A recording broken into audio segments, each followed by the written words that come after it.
화요 집회에 함께 하시는 모든 분들을 예수님의 이름으로 환영합니다. 또 축복합니다. 네, 제가 기도하고 함께 우리 하나님 예배함으로 나아가겠습니다. 사랑하는 우리 하나님, 우리 아버지, 당신의 그 귀중한 사랑과 또 변함없는 돌보심에 우리가 감사함으로 이 시간 찬송함으로 예배함으로 나아갑니다.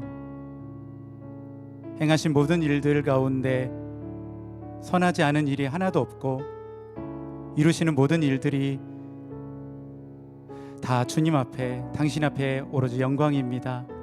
이 오후에도 하나님 당신 한 분만을 갈망하여 기쁨으로 당신의 거룩하신 이름을 높이며 예배하는 우리들 가운데 오셔서 함께하여 주시고 하나님의 아름다우신 그 영광을 우리 가운데 더욱더 나타내 보이시고 우리 가운데 거하여 주십시오. 하나님 한 분만으로 만족하는 이 오후가 되기를 원합니다. 예배 가운데 그 은혜를 부어주십시오. 찬양합니다. 모든 영광을 홀로 받아주세요. 거룩하신 예수 그리스도의 이름으로 기도합니다. 우리 함께 일어나서 하나님 예배하겠습니다.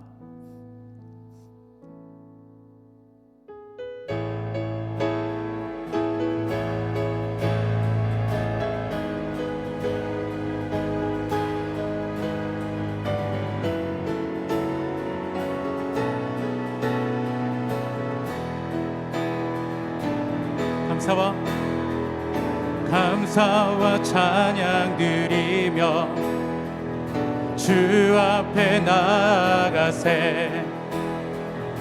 크고 광대하신 주 이름, 주의 성소에서 주를 찬양해.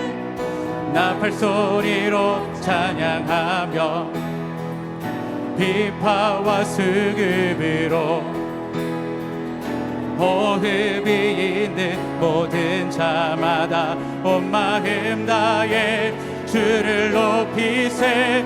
주의 선하심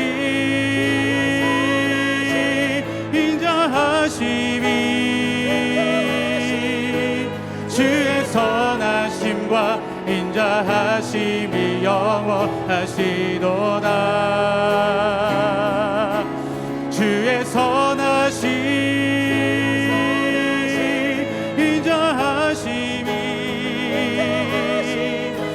주의 선하심과 인자하심이 영원하시도다. 감사와 찬양 드리며 주 앞에 나아가세. 크고 광대하신 주 이름, 주의 성소에서 주를 찬양해. 나팔 소리로 찬양하며 비파와 수금으로 호흡이 있는 모든 자마다 온 마음 다해 주를 높이세. 주의 선하심 인자하심이 주의 선하심과 인자하심이 영원하시도다. 주의 선하심 인자하심이 주의 선하심과 인자하심이 영원하시도다. 예수 하나님 독생자 만유의 창조주 모두 다 그 앞에 나아가 목소리 높여 주를 찬양해. 주의 선하심 인자하심이 주의 선하심과 인자하심이 영원하시도다. 주의 선하심 인자하심이 주의 선하심 선하심과 인자하심이 영원하시도다. 주의 선하심, 주의 선하심, 인자하심이, 주의 선하심과 인자하심이 영원하시도다. 주의 선하심, 인자하심이, 주의 선하심과 인자하심이 영원하시도다.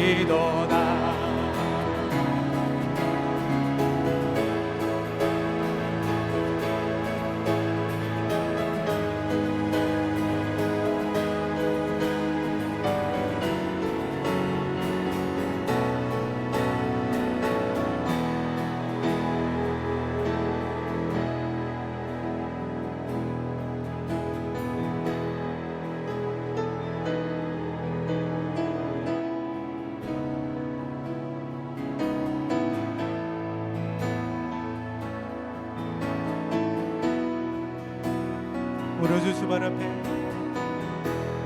오늘 주발 앞에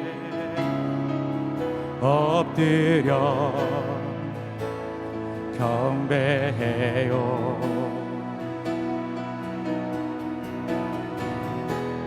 하늘의 별빛조차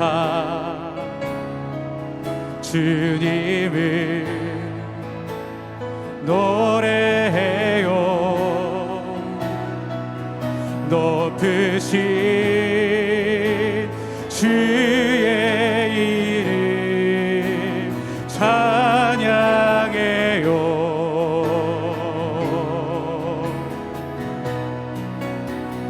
경배요,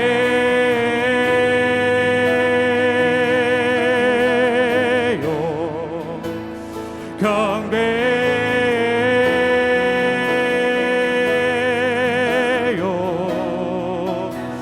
주 영광과 좋은 기 비교할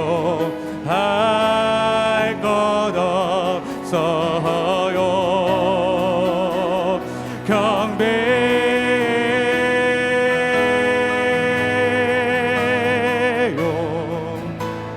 경배요.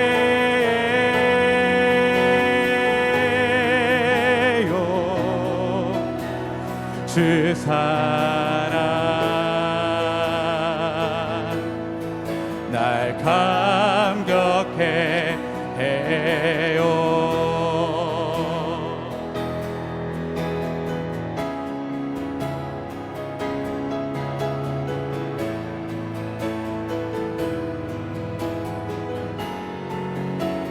오늘 주발 앞에, 오늘 주발 앞에 엎드려 경배해요.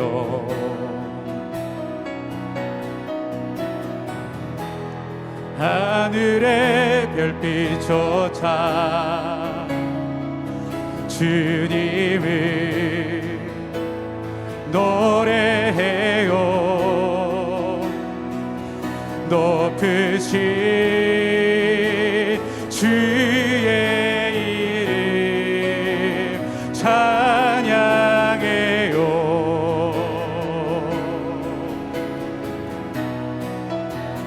경배요,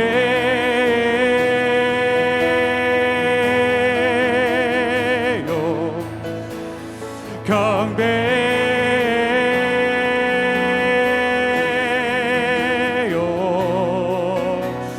주 영광과 좋은 기 비교할 것 없어요. 경배요,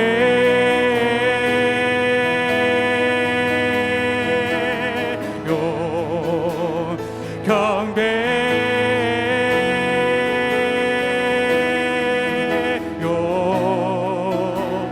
주 사랑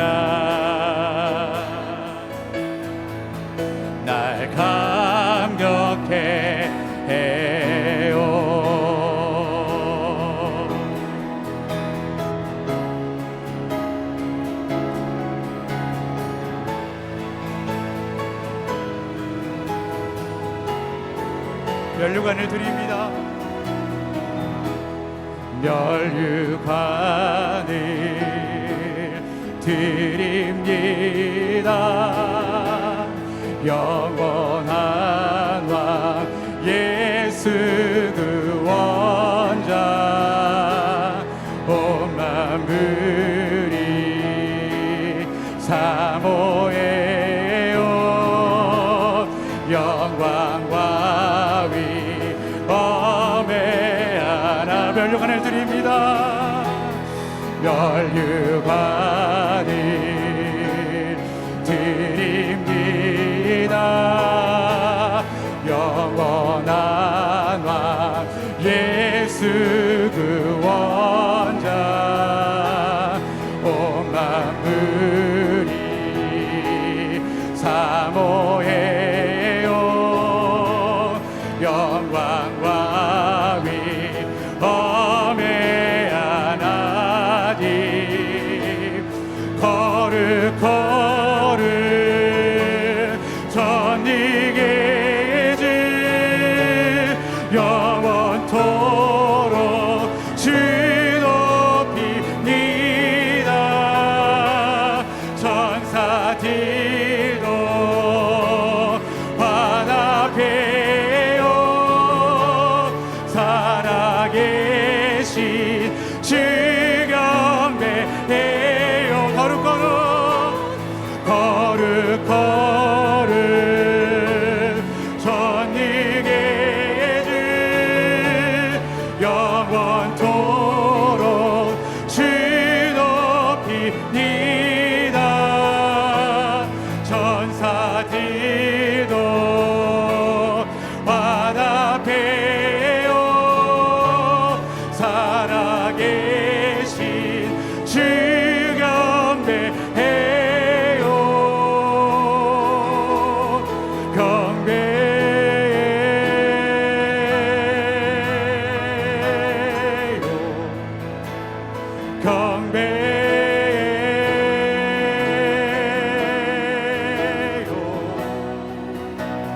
주 영광과 존귀 비교할 것 없어요. 경배요.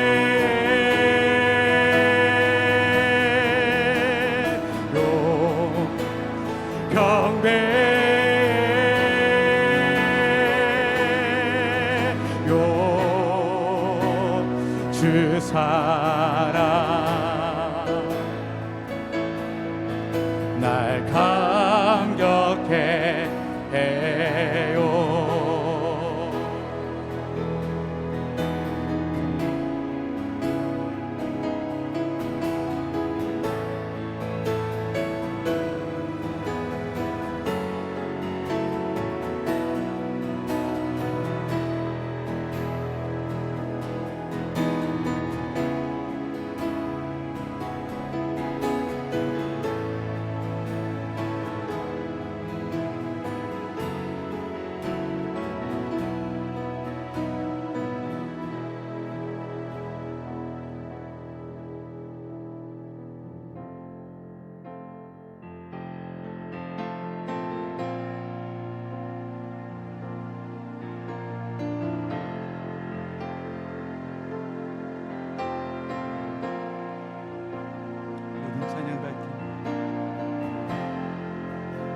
모든 찬양 받기 합당하신 주,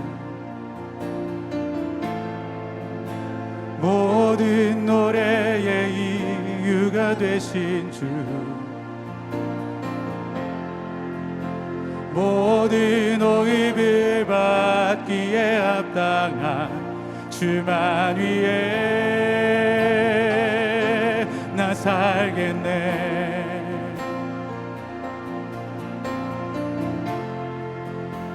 예수 모든 이름 위에 뛰어나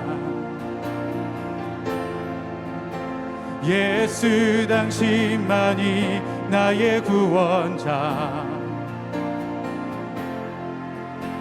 모든 호입을 받기에 합당한 주만 위에 나 살겠네. 거룩 비교할 자 없어요. 대신할 자 없어요. 주의 영광 보게 하소서. 주를 보이소서. 내 삶 채우소서. 주의 사랑으로 인도하소서.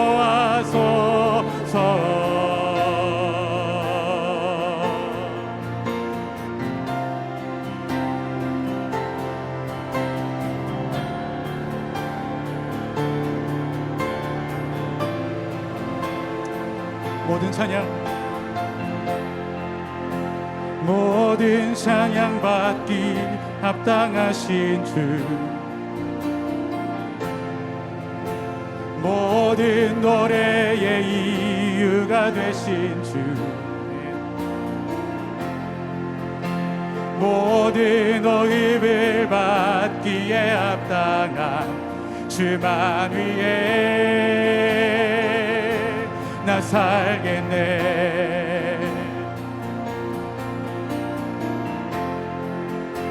예수 모든 이름 위에 뛰어나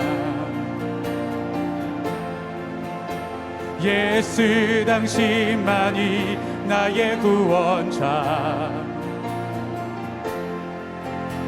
모든 호흡을 받기에 합당한 주만 위에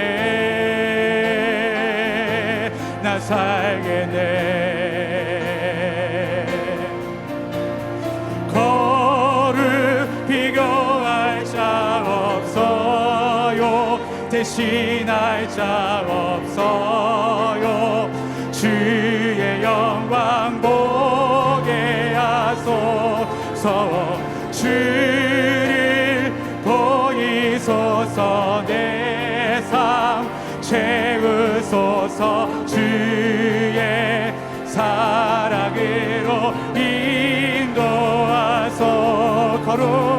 거룩 비교할 자 없어요. 대신할 자 없어요.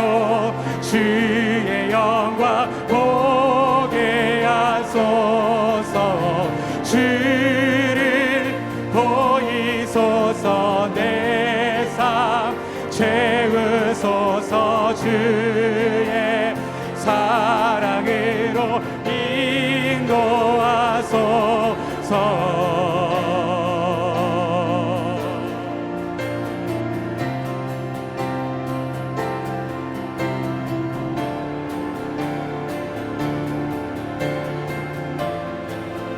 나의 삶, 나의 삶 주 사랑의 반석 위에 세워주소서. 내 믿음 오직 주님 안에 흔들리지 않아. 나의 삶 주 사랑의 반석 위에 세워주소서. 내 믿음 오직 주님 안에 흔들리지 않아요.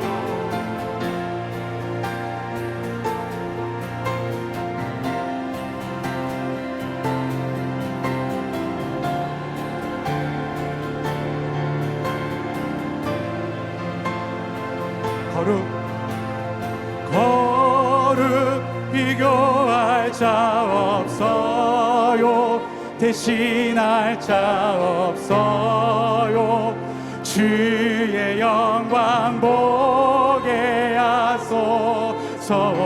주를 보이소서. 내 삶 채우소서. 주의 사랑으로 인도하소서.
주 곁에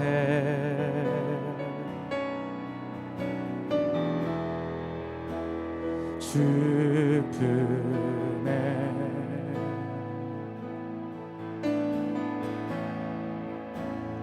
나 있기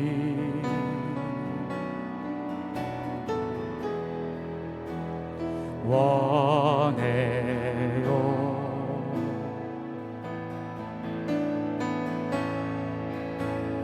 예수 내 사랑이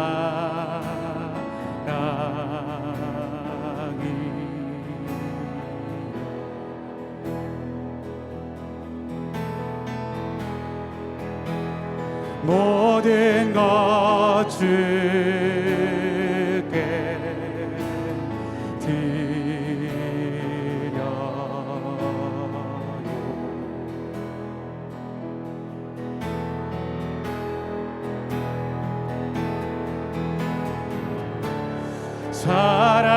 사랑해요. 경배해요. 날이 갈수록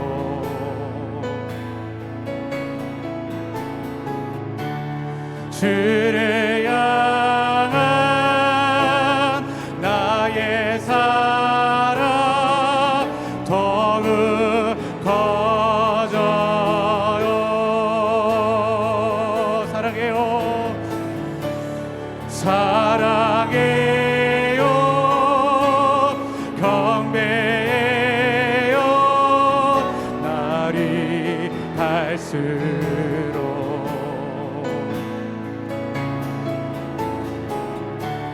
주를 향한 나의 사랑 더욱 커져요.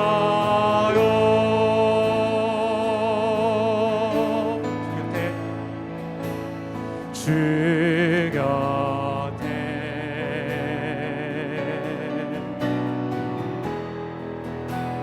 주 품에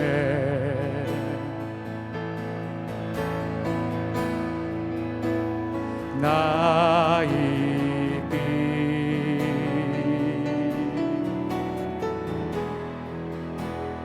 원해요.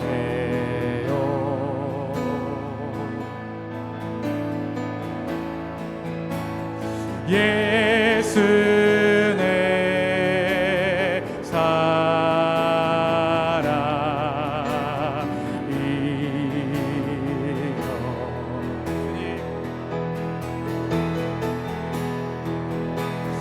모든 것 주께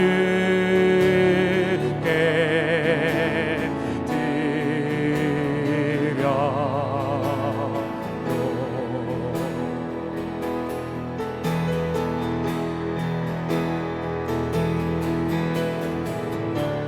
사랑해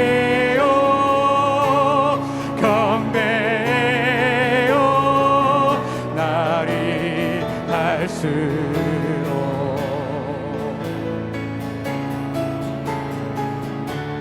주를 향한 나의 사랑 더욱 커져요.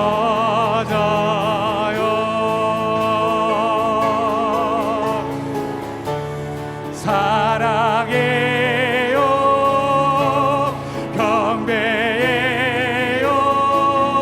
날이 갈수록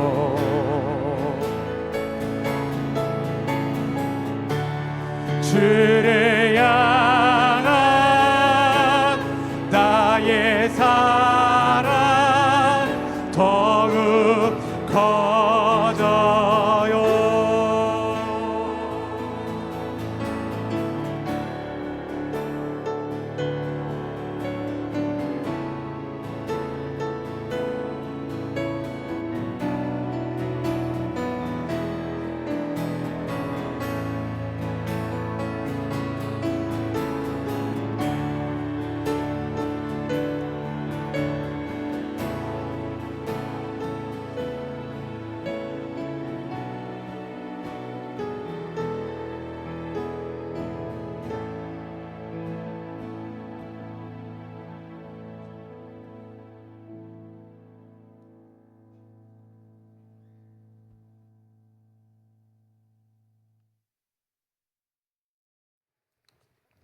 (2026년 1월 13일) 화요모임 오신 여러분 환영하고 축복합니다. 일어나셔서 우리 좌우 앞에 계신 분 찾아가셔서 인사하시면 좋겠습니다.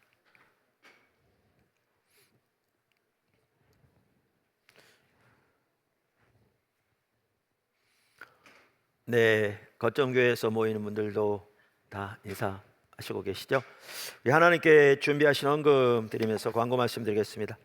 가정에서 예배 드리신 분들은 거기 구자번호가 나가니까요, 예, 헌금하시면 되겠습니다.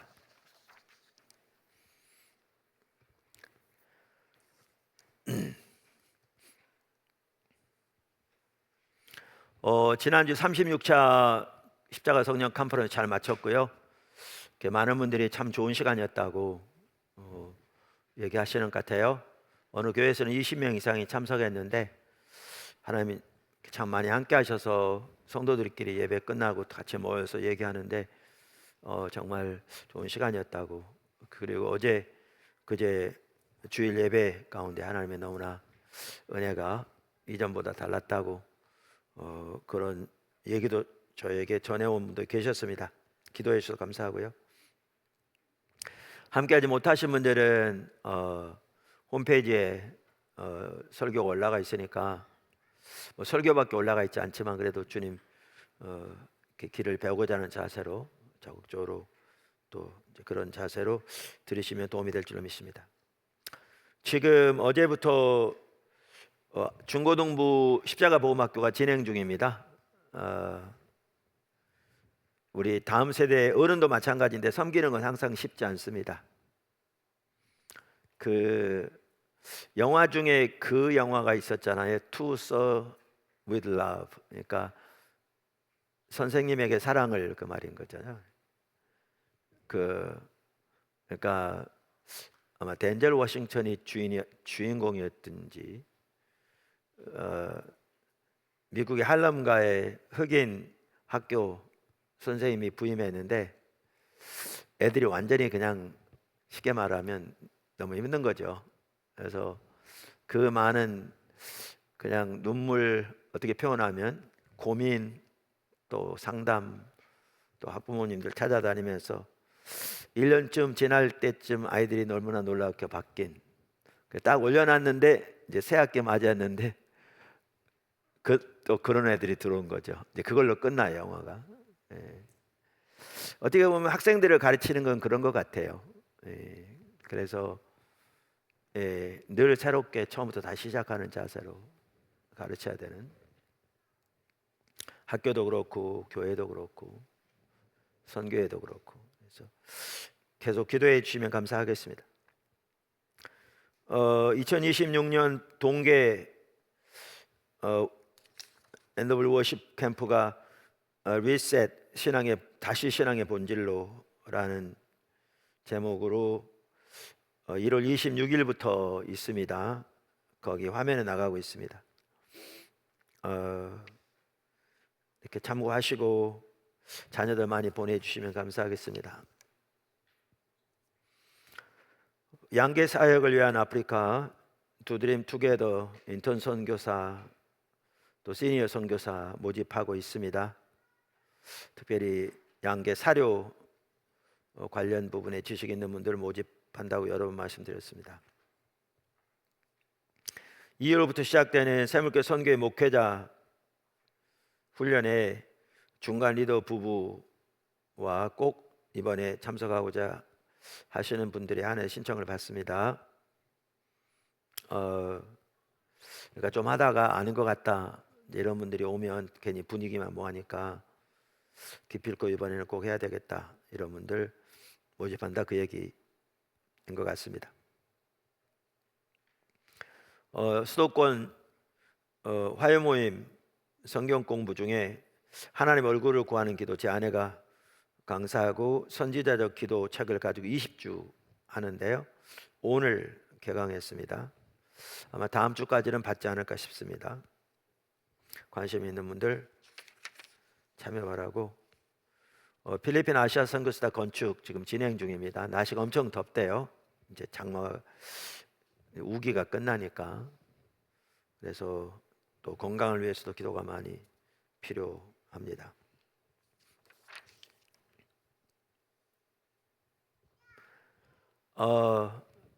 드리는 헌금을 위해 기도하겠습니다. 주님의 크신 은혜와 무궁하신 사랑과 자비 감사합니다. 우리가 예수님의 이름을 모였습니다. 지속적으로 성령님 우리 가운데서 운행해 주세요. 헌금의 예배를 드립니다. 우리의 삶이 하나님께 거룩한 산제사로 온전히 드려지게 은혜 베풀어 주십시오. 우리가 힘을 다해 마음을 다해 주님을 잘 따라갈 수 있도록 주님 하늘로부터 충만한 은혜를 넘치게 부어 주십시오. 우리의 헌금의 예배를 받으시고 우리가 그렇게 주님과 동행하며 살아갈 수 있도록 삶의 모든 영역에서 주님의 은혜를 충만하게 각 개인과 교회에 부어주시길 다시 한번 예수님의 이름으로 기도합니다. 주님 사랑합니다. 예수님의 이름으로 감사하며 기도드렸습니다. 아멘.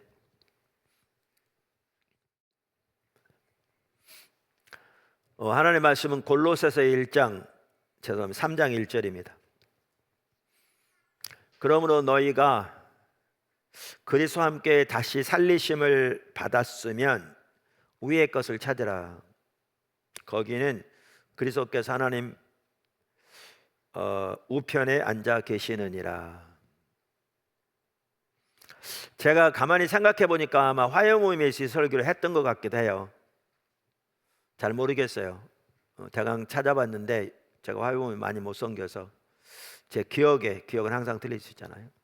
했던 것 같기도 하고, 또 포도나무교회에서 일터사 선교적 교회 비전 출입하면서 이 부분도 살펴보기도 했고, 그런데 최근 들어서 하나님께서 반복적으로 이런 부분을 저에게는 더 보이시고, 그래서 우리가 일터사가 아카데미만 하더라도 빨리 준비되어져서 우리의 젊은이들부터 시작해서 어른들 이렇게 올바른 가치와 이해로 훈련시키는 게 매우 중요할 것 같거든요, 이 시대에. 그래서 그 부분을 위해서도 그렇고 선교적 삶을 사는데 매우 중요한 한 부분이 영혼을 바라보며 살자라는 겁니다. 그 부분이 늘 이렇게 마음에 와닿아서 한편은 복습하지만 한편으로는 이렇게 다시 한번 그런 관점에서 살펴보려고 합니다. 제목은 영혼을 바라보며 살자는 겁니다. 영혼을 바라보며 살자. 그게 사실 성경이 말하는 삶이죠. 명확하게. 큰 첫 번째, 영혼을 바라보며 살자. 그러니까 우리가 제가 얼마 전에 설교한 것 같다는 부분이 이제 이 부분인데, 누가복음 19장에 나온 문화의 비유, 이게 문화의 구속을 위해서도 그렇고 선교적 삶 전반을 위해서 매우 중요한 비유잖아요. 그런데 이제 그 부분을 나누다 보니까 더 이게 명확하게 보이는 게, 우리가 영혼을 바라보며 살아야 할 명확한 예수님의 가르침을 볼 수가 있죠. 지난번에 나누는데 제가 이 부분은 데로 밀러의 라이프 워크를 많이 참조했고요. 데로 밀러 자신도 프란시스 셰퍼에게서 배우면서 예수님의 이 비유를 통해 그의 삶의 전환점이 있었다고 그 책에서 말하고 있습니다. 누가복음 19장 11절부터 27절까지 이렇게 쭉 읽어보면 좋은데 우리가 이미 읽어봤어요. 그리고 말씀드린 대로 이 부분을 이런저런 기회에 최소한 한 번 이상 최근만 하더라도 살펴보았기 때문에 제가 그 부분은 성경을 따로 읽지는 않겠습니다. 배웠던 부분 간단히 좀 복습하고 넘어가기 원하는데요. 작은 첫 번째, 이 구절은 예수님의 초림과 재림 사이에 사는 우리들이 살아야 할 삶에 대해서 말하고 있습니다. 그러니까 여기 비유에 나오는 어떤 귀인은 예수님을 가리키잖아요. 명확하게 그분이 왕위를 받아 가지고 오려고 먼 나라로 가셨다는 말은 이제 오늘날 우리의 관점에서 명확하게 이해하면 예수님께서 곧 아버지께로 가실 것이며 그분이 모든 권세를 가지고 만왕의 왕으로서 다시 오실 것을 말하는 거죠. 그러면서 이 비유에서 예수님은 그때까지 그러니까 종들, 여기 종들이 예수님의 제자들 우리를 가르치죠. 그들에게 한 문화씩을 나눠주시면서 부지런히 장사하라고 그러죠. 그리고 오실 때 그 결과에 대해서 심판하실 것을 말씀하시죠. 심판하실 것을 말씀하시죠. 그러니까 이 구절은 명확하게 그리고 이 구절은 예수님께서 십자가 지시로 예루살렘에 올라가시는 바로 그 과정에서 말씀하신 거거든요.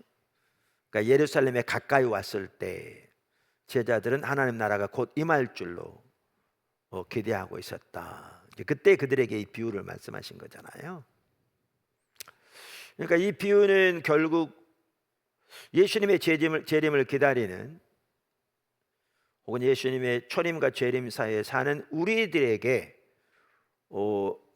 단순히 막연히 예수님의 재림을 기다릴 것이 아니라 그때까지 우리가 할 일이 있음을 명확하게 말해주는 구절이죠. 명확하게 말해주는 구절이죠. 그거를 이제 이 본문은 한 문화씩 나눠주시면서 그걸 가지고 장사하라 이렇게 표현하고 있죠. 두 번째, 작은 두 번째, 이 구절에서 문화는 그 기간 동안 예수님이 다시 올 때까지 우리가 이 땅에서 하나님이 원하시는 삶을 살 수 있도록 우리에게 하나님께서 맡겨주신 자본과 같은 겁니다. 우리로 하여금 다른 말로 하면 선교적 삶을 살도록 주님 오시는 그날까지 우리가 그 삶을 살도록 우리에게 맡겨주신 하나님의 자본과 같은 거죠. 자본과 같은 거죠. 그래서 대로 밀러만 하더라도 문화를 그리스도가 믿는 자 한 사람 한 사람의 삶에 투자하시는 자본이다 이렇게 말하거든요.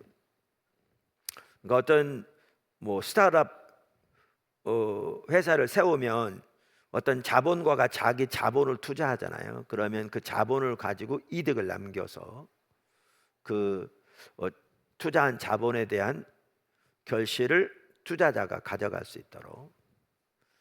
그러면 제자 한 사람 한 사람에게 한 문화씩 주셨다는 것은 하나님이 그 자본을 투자하신 거죠. 그걸 가지고 잘 장사하도록, 그리고 오실 때 계산하기 위해서. 예. 그러면서 데로 밀러는 그걸 이렇게 표현합니다. 믿는 자들에게 그리스도는 타고난 재능과 능력, 관심과 기질 외에도 그분의 영과 영적 은사, 그리고 모든 신령한 복을 부어주신다. 낭비하거나, 그것들이 여기 말한 자본이라는 거죠. 낭비하거나 쌓아두거나 자신의 영역을 위해 사용하라고 주시는 선물이 아니다. 하나님 나라를, 그분의 나라를 확장하는데 투자하고 사용하라고 주시는 자원이다. 그리스도는 제자들에게 지극히 기본적인 임무를 맡기셨다. 우리에게 주신 자연적 영적 자본을 실용적으로 사용해 그리스도와 하나님 나라를 위해 우리 문화와 세계에 관여하라는 임무를 맡기셨다. 예수님은 그분의 나라를 확장하는데 우리가 우리만의 독특한 기여를 하도록 우리 각자에게 자본을 투자하셨다. 우리는 부르심을 따라 그분이 주신 자본을 이용해 창조적, 실질적, 적극적, 열정적으로 근면 성실하게 소임해야 한다. 지난번에 말씀드렸는데 저는 여기에 그 문화를 미 남침례교단에서 발행한 침례교인의 이상에서 말하는 부분이 잘 표현하고 있다, 그렇게 말씀드렸습니다. 그리스도인의 청지기 직분은 생애 전부를 하나님으로부터 받은 거룩한 위탁물로 받아들이며 생명, 시간, 재능, 재물, 네 가지로 나눴죠. 생명, 시간, 재능, 재물을 그리스도를 봉사하는 일, 개인적으로나 단체적으로나 봉사하는 일에 책임 있게 사용할 것을 요구한다. 그러니까 이교절의 문화는 말씀드린 대로 예수님이 다시 오실 때까지 이 땅에서 우리로 하여금 선교적 삶을 살도록 하나님이 우리에게 투자하신 자본입니다. 그거를 미남침례 교단에서 나온 그 침례교회 이상에서는 생명, 시간, 재물, 그 다음에 재능이라고 표현하고 있습니다. 작은 세 번째, 하나님께서 맡겨주신 것을 가지고 우리는 하나님 나라의 확장을 위해 열심히 장사해야 합니다. 다시 말하면 선교적 삶을 살아야 합니다. 우리는 하나님께서 맡겨주신 것을 가지고 그 자본을 가지고 하나님 나라를 확장을 위해 열심히 소위 장사해야 합니다. 다시 말해 선교적 삶을 살아야 합니다. 사실 이 비유는요, 전체적으로 볼 때 명확한데 그 당시 제자들이 가지고 있던 하나님 나라에 대한 잘못된 이해를 바로잡기 위해서 주어진 것이거든요.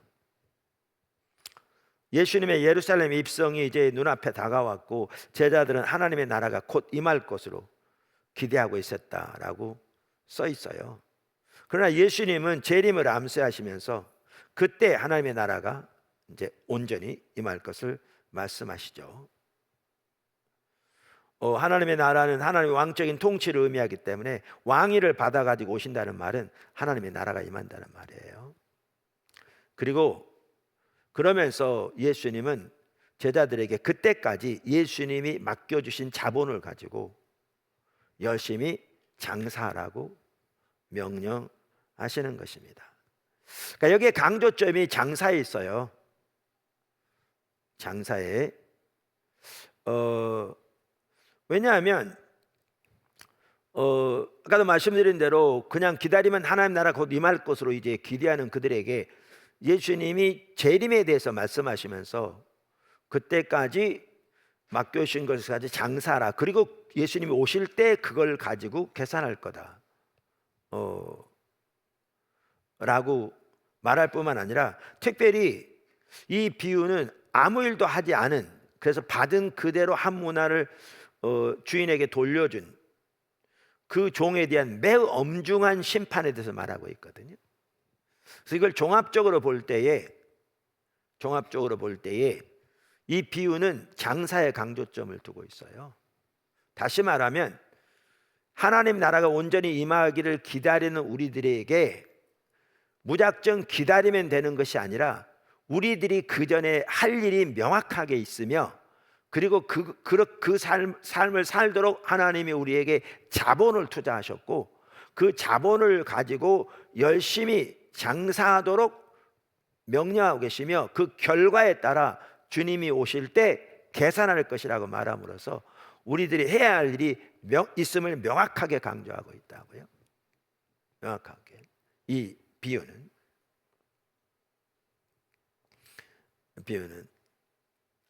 그러면서 사실 이제 데로 밀로도 그걸 잘 지적하는데, 우리 현실이 어떠냐는 거죠. 그 당시 제자들은 하나님 나라는 기다리기만 하면 되고, 그래서 자기들은 아무것도 할 필요 없이 그냥 기다리면 예수님이 이제 예루살렘에 올라가셔서 이제 모든 그 당시 그들의 이해에 의하면 원수들을 멸하고 하나님의 통치 나라를 세울 것으로 기대한 그러한 그들에게 예수님께서 아니다, 너희들이 할 일이 있다, 너희가 장사해야 한다 라고 명령하심으로써 그들이 실제적인 행동을 통해 하나님 나라 확장에 적극적으로 동참하는 소위 행동의 신학을 제시하고 있다라고 말합니다. 그러니까 기다림의 신학이 아니라 행동의 신학. 근데 사실 오늘날의 교회에 너무나 그런 이해를 가지고 있는 사람들이 많거든요. 구원만 하더라도 그저 예수를 믿으면 구원받는다. 그리고 우리는 주님 오실 때 영원롭게 부활의 몸으로 그 영원한 나라에 들어간다. 그러니까 그냥 기다리면 되는 것처럼. 우리가 열심히 하면 상급 받겠지만 상급 안 받으면 어떠나 이미 구원은 받았는데, 이런 이해가 오늘날 성도들 삶 속에 너무너무 가득한 거죠. 근데 이 비유는 그러한 이해를 정면적으로 반박하고 있는 거죠. 이 비유는 그러한 이해를 정면적으로 반박하고 있는 거죠. 그래서 데로 밀로만 하더라도 오늘날 성도들은 기다림의 신학에 너무나 많이 빠져 있다. 그 당시 예수님의 제자들처럼. 그런데 예수님이 제시하시는 말씀은 기다림의 신학이 아니라 행동의 신학을 제시하고 계신다. 그런 이렇게 말합니다. 데로 밀러는 예수님의 말씀을 직접 들은 이들이 간절히 고대하던 재림 혹은 주의 날이 성취되지 않고 그토록 오랜 시간이 흘렀지만 크리스천은 제자들과 같은 기다림의 신학 때문에 옴짝달싹 못한 채 허송세월한다. 나는 구원받았으니 이제 그리스도가 다시 오실 날을 기다려야지 라는 식의 사고에서도 이런 신학이 엿보인다. 그런데 이런 생각을 가지면 구원의 칭의, 의롭게 되는 것, 영화, 주님이 다시 오실 때 영원한 몸으로 변화되는 것 라는 요소만 눈에 들어온다. 수많은 교회가 신앙생활에서 성화라는 요소는 전혀 존재하지 않는 듯한 태도를 보인다. 구원을 받아 천국에 갈 테니 이제 됐다는 식으로 행동한다. 그리스도를 섬기고 지금 이곳에 하나님 나라가 임하는데 한 몫을 하겠다는 생각은 좀처럼 하지 않는다. 작은 네 번째, 이제 이 부분이 사실은 제가 더 이렇게 오늘 복습한 내용 이유이기도 한데요. 이제 이 네 번째부터 예수님이 다시 오실 때 우리들이 장사한 결과에 따라 우리에게 상급이 주어질 것입니다. 이렇게 명확하게 말하고 있죠. 이 비유의 핵심이 그겁니다. 비유의 핵심이 예수님이 다시 오실 때 우리들이 소위 장사한 결과에 따라 우리에게 상급이 주어질 것입니다.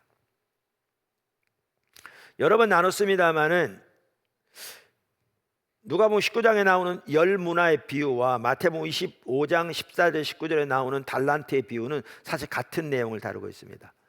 마태복음 25장만 하더라도요, 비유가 3개 나옵니다. 그 중에 하나가 달란트의 비유입니다. 근데 여러분 성경을 보시면 세 비유 모두 예수님의 재림의 때를 염두에 두고 주어진 겁니다. 세 비유 모두 예수님이 다시 오실 그날에 대한 비유입니다.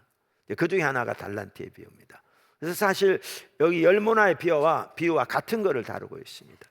같은 것을 다루고 있습니다. 그런데 그 달란트의 비유는 예수님께서 각 종에게 각기 다른 소위 자본을 그 재능대로 맡겨주신 것을 보여주죠. 그러니까 우리가 이 땅에 사는 동안에도 아까 여기 자본을 생명과 시간과 물질과 재능이라고 그랬는데 우리가 이 땅에서 몇 년을 사는가도 각기 다르거든요. 물론 자기가 건강 관리를 소홀히 해서 일찍 세상을 떠날 수 있으면 그건 자기 책임이지만, 그러나 아무리 자기가 건강 관리를 잘한다고 해서 모든 사람이 다 똑같이 사는 건 아니거든요. 또 우리 각자에게 주어진 부만 하더라도 다 다르고, 우리 각자에게 주어진 달란트만 하더라도 다 다르고, 우리 각자에게 주어진 시간의 질만 하더라도 다르고, 생명의 질만 하더라도 다르고, 그렇기 때문에 달란트의 비유는 하나님이 우리로 하여금 예수님이 다시 오실 때까지 우리가 해야 할 일이 분명히 있다고, 이게 선교의 삶이 한마디로 표현하면, 그러면서 그 삶을 살도록 하나님의 자본을 우리에게 투자하시는 건데, 그 재능대로 각자 각기 다른 자본을 우리에게 투자하신 것을 볼 수가 있습니다. 그리고 바꿔 말하면 각기 다른 자본대로 주어졌기 때문에 각기 다른 자본대로 심판될 겁니다.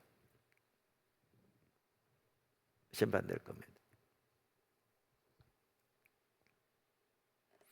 반대로 열문화의 비유는 어떤 면에 포커스를 맞추고 있느냐 하면, 동일한 걸 주셨는데 그 동일한 걸 가지고 얼마나 각각 남기느냐에 따라 상급이 달라지잖아요. 이 부분에 초점이 있는 거죠. 그러니까 같은 성격의 비유인데 그것을 지금 포커스를 맞추는 부분이 약간 다른 부분인 거죠.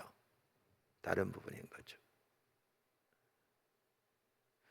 그래서 달란트의 비유에 보면 5달란트 받은 사람은 5달란트 남기고 2달란트를 받은 사람은 2달란트를 남겼을 때 주어진 상급이 똑같습니다.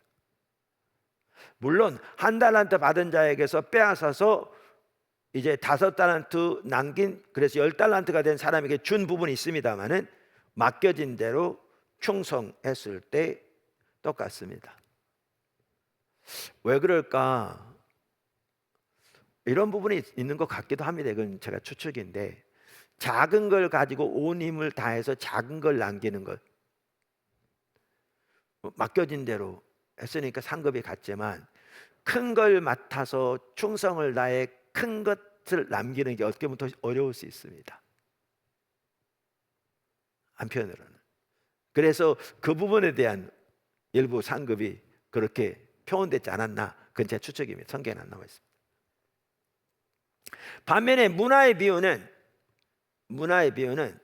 아까도 말씀드린 대로 똑같은 그 문화를 주었는데, 한 문화를 가지고 10문화를 남긴 사람에게는 10고을을 다스리는 권세를 주고, 5문화를 남긴 사람에게는 5고을을 다스리는 권세를 주는, 이제는 주어진 것에 따라서 어떻게 소위 장사하느냐에 따라서 그거에 비례해서 상급이 주어진 걸 볼 수 있습니다. 그것에 비례해서 상급이 주어지는 것을 볼 수 있습니다. 지난번에 언급했는데, 달란트 비유에서는 5달란트 받아 5달란트 남긴 사람, 2달란트 받아 2달란트 남긴 사람에게 동일하게 예수님께서 잘하였도다 착하고 충성된 종아, 나중에 나오겠지만 여기 보면 뭐라고 하냐면 내가 작은 일에 충성하였으니, 여기 보면 이 땅에서 우리가 충성한 것을 작은 일이라고 표현합니다. 내가 많은 것을 내게 맡기리라, 그날의 상급으로 주어질 것을 많은 것이라고 표현합니다. 내 주인의 즐거움에 참여할지어다. 똑같이 이렇게 칭찬이 있는데요, 문화의 비유에서는 10문화를 남긴 사람에게만 칭찬이 있습니다. 그러니까 다섯 문화를 남긴 사람에게도 다섯 문화에 해당하는 상급은 주어집니다만은 그게 의도된 건지는 모르지만 하여튼 성경에는 잘하였다 착한 종이여 내가 지극히 적은 것을, 여기서도 이 땅에서 섬긴 것을 지극히 적은 것으로 표현합니다. 이따 보시면 이게 이제 뭘 의미할 건지를 이해할 수 있습니다. 그래서 제가 지금 강조하고 있습니다. 지극히 작은 것에 충성하였다 이렇게 말하는데 이 칭찬은 10문화 남긴 사람에게만 있습니다. 그러니까 아마 최선을 다한 사람을 말하는 것 같습니다. 자, 그래서 주님이 다시 오실 때 우리들이 장사한 결과에 따라 우리에게 상급이 주어질 텐데요. 이 두 가지를 잘 우리가 대조해서 보면 매우 중요한 게 뭐냐면 이겁니다. 하나님 그날에 우리가 우리에게 주어진 바에 따라서 얼마나 충성스럽게 선교적 삶을 사느냐에 그날에 상급이 있을 거라 그 말입니다. 저는 이거를 기억하는 게 매우 중요하다고 생각합니다. 매우 중요하다고 생각합니다. 왜냐하면 일터 사역을 위해서건 전반적으로 선교적 삶을 위해서건 제가 그래서 지난번에도 문화의 죄송합니다. 그 과부의 엽전 두립 얘기를 한 적이 있는데 마가복음 12장 41절에 보면 이 구절이 나오거든요. 41절부터 보면 예수께서 헌금함을 대하여, 그러니까 성전 앞에 있는 헌금함 대하여 무리가 어떻게 헌금함에 돈 넣는가를 보실세, 그러니까 지켜보고 계셨어요. 여러 부자는 많이 넣는데 한 과부는 와서 2렙돈 곧 한 고드란트를 넣는지라. 예수께서 제자들을 불러다가 이르시되 내가 진실로 너희에게 이르노니 이 가난한 과부는 헌금함에 넣는 모든 사람보다 더 많이 넣었도다. 그러니까 여기 보면 부자들이 많은 헌금을 했는데 예수님은 뭐라고 그러시냐면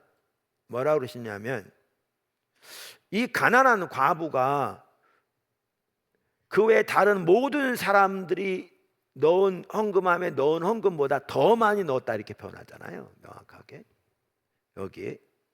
그래서 왜 그러느냐, 그들이 다 그 풍족한 중에서 넣었거니와 이 과부는 그 가난한 중에서 자기의 모든 소유 곧 생활비 전부를 넣었느니라 하시니라.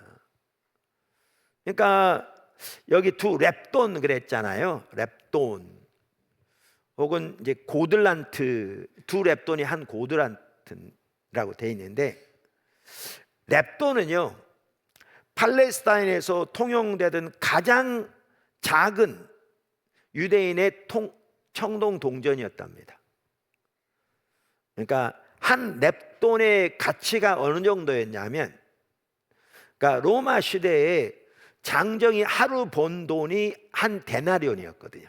그러니까 한 남자가 하루 종일 일하면 벌어들인 돈이 한 데나리온이에요. 한 데나리온. 근데 한 렙돈은 얼마냐면 한 데나리온의 128분의 1이에요. 그러니까 남자 한 장정이 가서 하루 일해서 번 돈의 128분의 1이 한 렙돈이에요. 그러니까 2렙돈 하면 64분의 1이에요. 한 장정이 하루 품삯에 64분의 1. 그러니까 뭐 여러분 생각해 보면 정말 작은 거잖아요. 그러니까 아마 학자들은 여기 렙돈은 그 당시 팔레스타인의 화폐 단위 중에서 아마 가장 작은 화폐였던 것 같다. 그런데 그 여인이 그 2개를 넣었을 때 예수님은 다른 모든 사람이 넣은 것보다 더 많이 넣었다고 그랬죠. 그러니까 우리는 이런 걸 보면 뭐 이렇게 잘못 이해해서 이게 엽전 과부의 두립 뭐 이러는 건데 그게 아니고 이 여인에게는 그에게 주어진 모든 것이 이거였어요. 그 전체를 드렸죠. 부자들은 그 엄청난 부 중에서 일부를 드렸지만, 그러니까 여기에 보면 예수님이 판단하신 거잖아요. 그 시대에 그러면 예수님이 다시 오실 때, 아까 달란트의 비유건 문화의 비유건, 우리는 특별히 달란트의 비유에서 이걸 볼 수 있는데, 예수님이 다시 오실 때 하나님이 판단하는 기준이 여기 나와요. 비유에서 볼 수 있듯이 우리는 이 땅에 사는 동안 이번에 어떤 장로님이 얼마 헌금했습니다. 이번에 어떤 집사님이 얼마 헌금했습니다. 이번에 이렇게 하는데 그 나름대로 귀할지 모르지만 주님은 전혀 다른 관점에서 보세요. 주님이 우리에게 투자하신 것에 비해서 우리가 어떻게 장사하는가를 보세요. 그러니까 지금 말한 대로 두 렙돈이라는 것은 두 렙돈 합해봐야 한 장정에 벌어들인 돈의 64분의 1, 하루 품삯이 64분의 1. 그러니까 사람 눈에 보기에는 말도 안 되는 거죠. 아마 사람 눈에 보기에는 그래서 그건 헌금이라고 드리냐 임마 그랬겠죠. 아무도 거들떠보지 않았겠죠. 근데 예수님은 다른 모든 사람이 드린 것보다 더 많이 드렸다. 이걸 보면 그날의 심판도 이 관점에서 심판될 거거든요. 그게 이제 달란트 비유가 말해주는 바기도 하고요.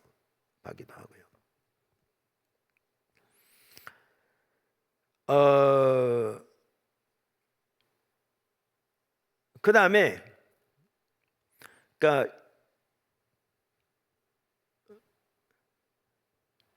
그 문화의 비유에서는 아까도 말씀드린 대로 이제 맡겨주신 것에 대해서 얼마나 쉽게 말하면 장사를 잘하느냐, 얼마나 충실하게 선교적 삶을 살아 열매를 맺느냐 그렇게 표현한다면 따라서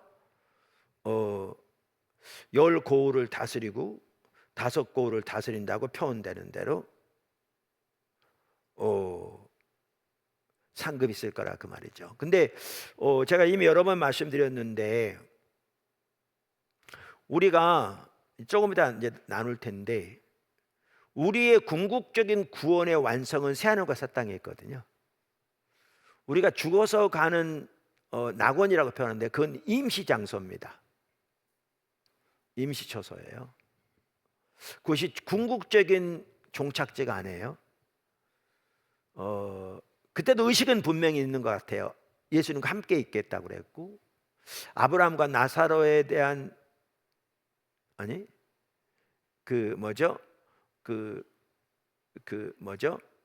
거지와 부자의 얘기, 아브라함 품에 있는 거지와 그 부자의 비유를 보아도 의식이 있는 건 분명한 것 같아요. 근데 한편으로는 잠잔다고 표현하고 있는 것처럼 그런데 의식이 있는 건 분명한 것 같아요. 명확하지만 이런 내용들은 예수님의 비유들에서 볼 수 있어요. 그런데 그게 최종적인 자리는 아닙니다. 최종적인 구원의 완성은 새하늘과 새 땅입니다. 영원히 사는 거죠. 그런 차원에서 우리가 이 구절을 이해한다면 우리는 이게 궁극적으로 무엇을 의미하는지는 모르지만 명확하게 이해할 수 있어요. 그러니까 여기에서 나온 게 뭐냐면 조금 이따 말씀드릴 텐데 우리 영원한 세계의 운명이 이 세상에서 우리가 어떻게 사느냐에 결정된다는 거예요. 이거를 보기 원하는 거예요. 반복적으로. 다시 말할까요? 영원한 세계, 이거는 그냥 짧은 세계가 아니에요. 문자가 영원한 세계예요. 그리고 그 영원한 세계에서도 우리가 일터사역에 살펴봤듯이 문화 명령이 있을 거고요. 그 영원한 세계에서도 모든 불의한 것은 불로 정화되되 거기도 경제활동이 있을 거고요. 왜냐하면 문화 명령이 있게 돼 있으니까. 일이 있을 거고요. 그렇다면 하늘의 보화를 쌓아두라. 이 하나하나가 다 의미가 있는 얘기고요. 제가 보기에는. 그리고 여기 10고을, 5고을 이 모든 것들이 실제로 그때 10고을, 5고을 의미하지 않을지 모르지만 그런 관점에서 성경을 전체를 본다면 이거 분명하게 이해할 수 있는 핵심적인 내용이거든요. 어찌됐든 간에 명확한 사실은 그 문자가 영원한 세계에서의 운명이 이 땅에서 우리가 어떻게 사느냐에 따라 결정된다는 거예요. 근데 그것은 주님이 우리에게 주신 것을 가지고 어떻게 사느냐에 따라서 그 당시에 거기서 판단될 거란 얘기죠. 엄청난 내용입니다. 그러니까 이거를 우리가 올바로 이해한다면 이게 우리는 정말 이게 깨어야 할 것이고, 이 열 문화의 비유가 얼마나 중요한 것인가를 볼 수 있고, 여기에 이제 선교적 삶이나 일터 사역 등 우리의 자세가 얼마나 세상적인 관점과 달라야지 할 것을 명확하게 볼 수 있거든요. 명명백백하게 볼 수 있거든요.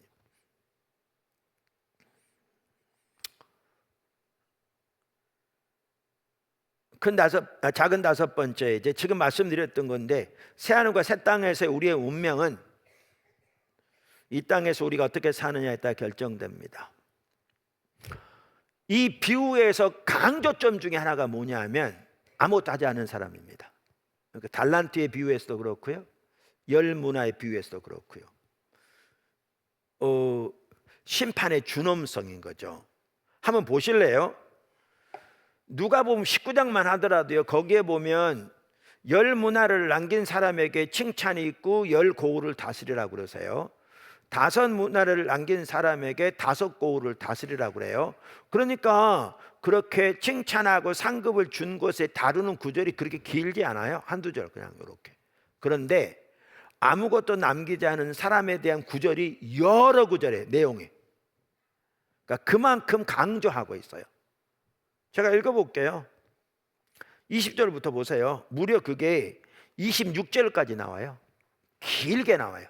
그 일에 대해. 그러니까 그만큼 여기에 포커스가 있다는 얘기죠. 한편으로는 그만큼 이걸 자세히 다루고 있다는 얘기죠. 이 비유가 달란트에 비해서도 마찬가지. 이렇게 말해요.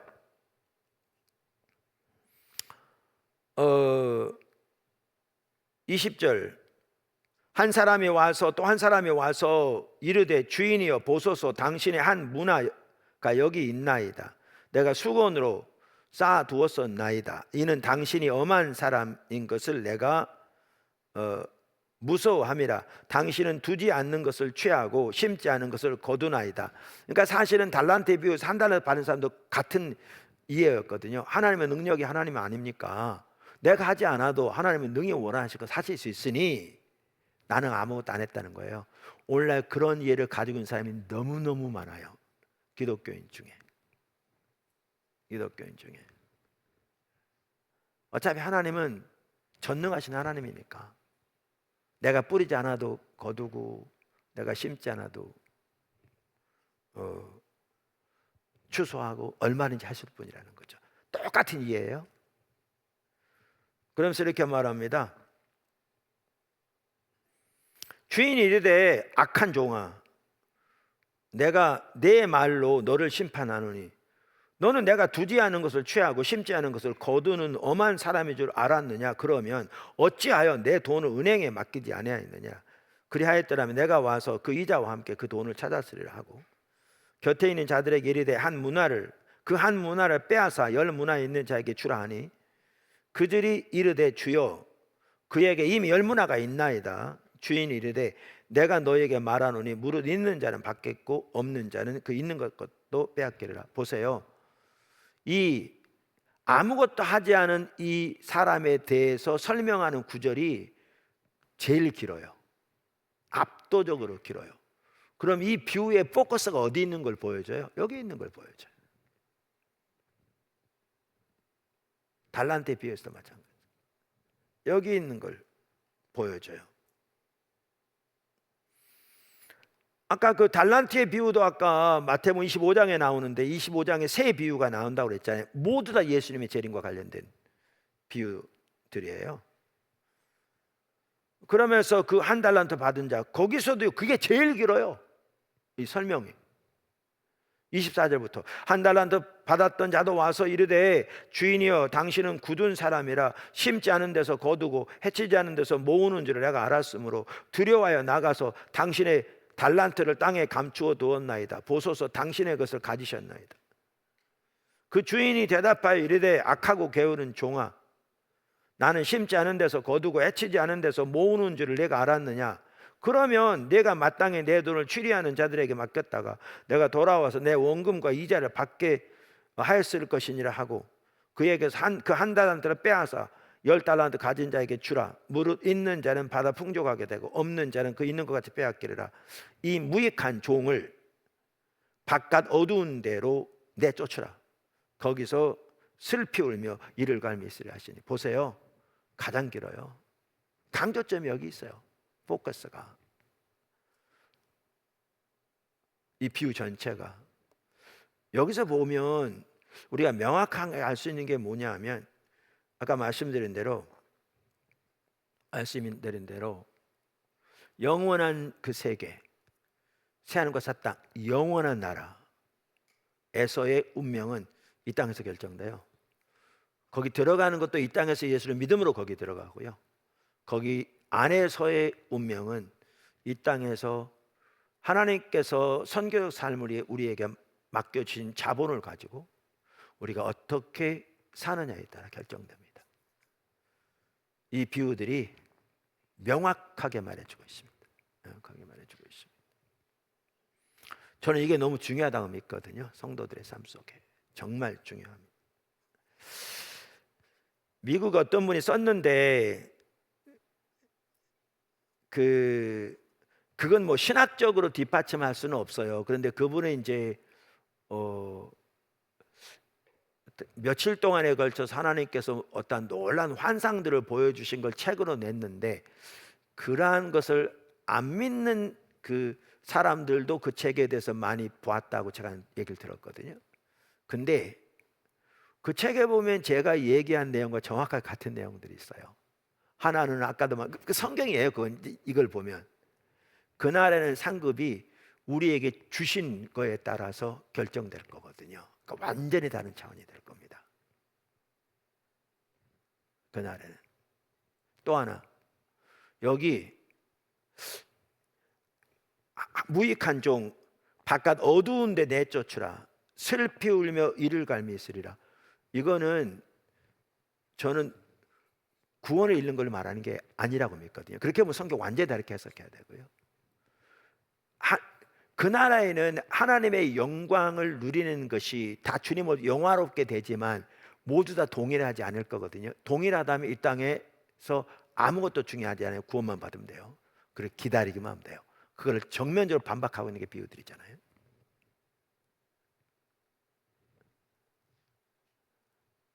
그러면 나름대로의 영광이 있을지 모르지만, 그 아까 여기 비유대로 말하면 10달란트 혹은 10문화를 남긴 사람들이 누리는 영광에 비하면 바깥 어두운 것이라고 느껴질 만큼 그렇게 어떻게 보면 그 큰 후회가 있는, 이를 갈며 슬피 우는,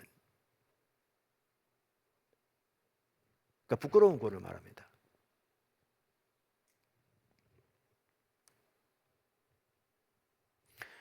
그 부끄러운 굴에서 우리가 볼 수 있는 중요한 구절 중에 하나가 고린도전서 3장 7절이거든요. 제가 7절부터 읽을게요. 그러니까 고린도 교회에 당파가 있었잖아요. 나는 바울파라, 나는 뭐 아볼로파라, 베드로파라. 그랬더니 사도 바울이 그게 무슨 중요하냐, 우리는 각자 맡겨주신 대로 섬기는 것 뿐이고 잘하게 하신 건 하나님이 하신 거다. 그러니까 그 모든 것에 대한 크레딧을 받을 분이 있다면 오직 하나님이다. 우리는 맡겨진 대로 섬기는 거고 그 섬김에 따라서 그날에 심판받을 거다. 그 구절이거든요. 근데 거기 매우 중요한 게 나와요. 3장 7절. 그런즉 심는 이나 물 주는 이는 아무것도 아니로되, 우린 아무것도 아니야. 우리는 맡겨진 대로 섬기는 것뿐이야. 오직 잘하게 하시는 이는 하나님뿐이니라. 심는 이와 물 주는 이는 한 가지이나 각각 자기의 일한 대로 자기의 상을 받으리라. 우리는 하나님의 동역자들이요, 너희는 하나님의 밭이요 하나님의 집이니라. 내게 주신 하나님의 은혜를 따라 내가 지혜로운 건축자와 같이 터를 닦아두매 다른 이가 그 위에 세우나 그러나 각각 어떻게 그 위에 세울까를 조심할지어다. 사도 바울은 교회 기초를 놓는 사도잖아요. 그러니까 여기에 보면 기초를 놓는 사도, 예를 들면 아볼로 같은 사도는 그 위에 세우는 사도, 그걸 다른 말로 표현하면 사도 바울은 심는 사도, 근데 또 아볼로 같은 사도는 물을 주는 사도. 근데 잘하게 하신 분 하나님. 우리는 아무것도 아니야. 당파가 어떻게 존재할 수 있나. 모든 게 하나님만 하시는 거야. 그리고 우리는 각자 맡겨진 일을 섬길 뿐이고 그날의 상급을 받을 거야. 그러면서 한 얘기거든요. 이게 보시면 그러면서 이렇게 말합니다. 털을 닦아둠에 다른 이가 그 위에 세우나 그러나 각각 그 위에 어떻게 그 위에 세울까를 조심할지니라. 이 닦아둔 것 외에 능히 다른 터를 닦아둘 자가 없으니 이 터는 곧 예수 그리스도라. 그러면서 만일 누구든지 금이나 은이나 보석이나 나무나 풀이나 지프로 이 터 위에 세우면 사람의 공적이 나타날 터인데 그날이 공적을 밝히리니 이는 불로 나타나고 그 불이 각 사람의 공적이 어떠한 것을 시험할 것이니라. 하나님이 마지막에 불로 심판할 걸 말할 거잖아요. 우리의 모든 하늘 일을 불로 정화해서 악을 있는 거 태우고 정화된 것 하늘나라에 드리겠다고 여러 번 다양한 구절을 통해 살펴봐요. 같은 내용을 말하거든요. 근데 여기 보면 금이 뭐고 은이 뭐고 이거보다는 불로 심판할 때 남아있을 것을 말해요. 다시 뭐 올바로 주님의 길을 따라 여기 말한 대로. 그런데 나무나 풀, 집 되게 그럴듯할지 모르지만 왜냐면 뭐 옛날에 궁 뭐 어마어마하게 예쁠지 모르죠. 근데 그 불나면 다 소멸되는 거잖아요. 오지만 나무나 여기 보면 풀이나 짚은 이렇게 불에 견디지 못하고 소멸될 걸 말해요. 그러니까 다시 말하면 불로 심판하실 때 거기에 남아있지 못할 것들이죠. 그러면 어떻게 되냐? 그들은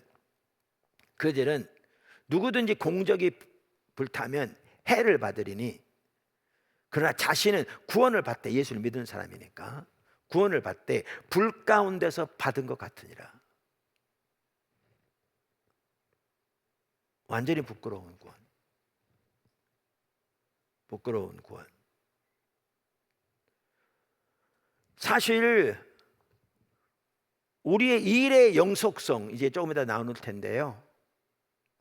우리가 이 땅에 사는 일이 예수님의 부활을 보면 이 땅에서 끝나는 게 아니라 새하늘과 새 땅까지 연결되는 영속성이 있다고 이미 살펴봤어요. 그 영속성에 대해서 말하는 중요한 구절 중에 하나가 이 고린도전서 2구절이거든요. 왜냐하면 그날에 불로 심판하되 남아있는 것은 이 땅에 우리가 하는 일이 그 땅에 그곳에 존재하게 될 거라고 말이죠. 영속성.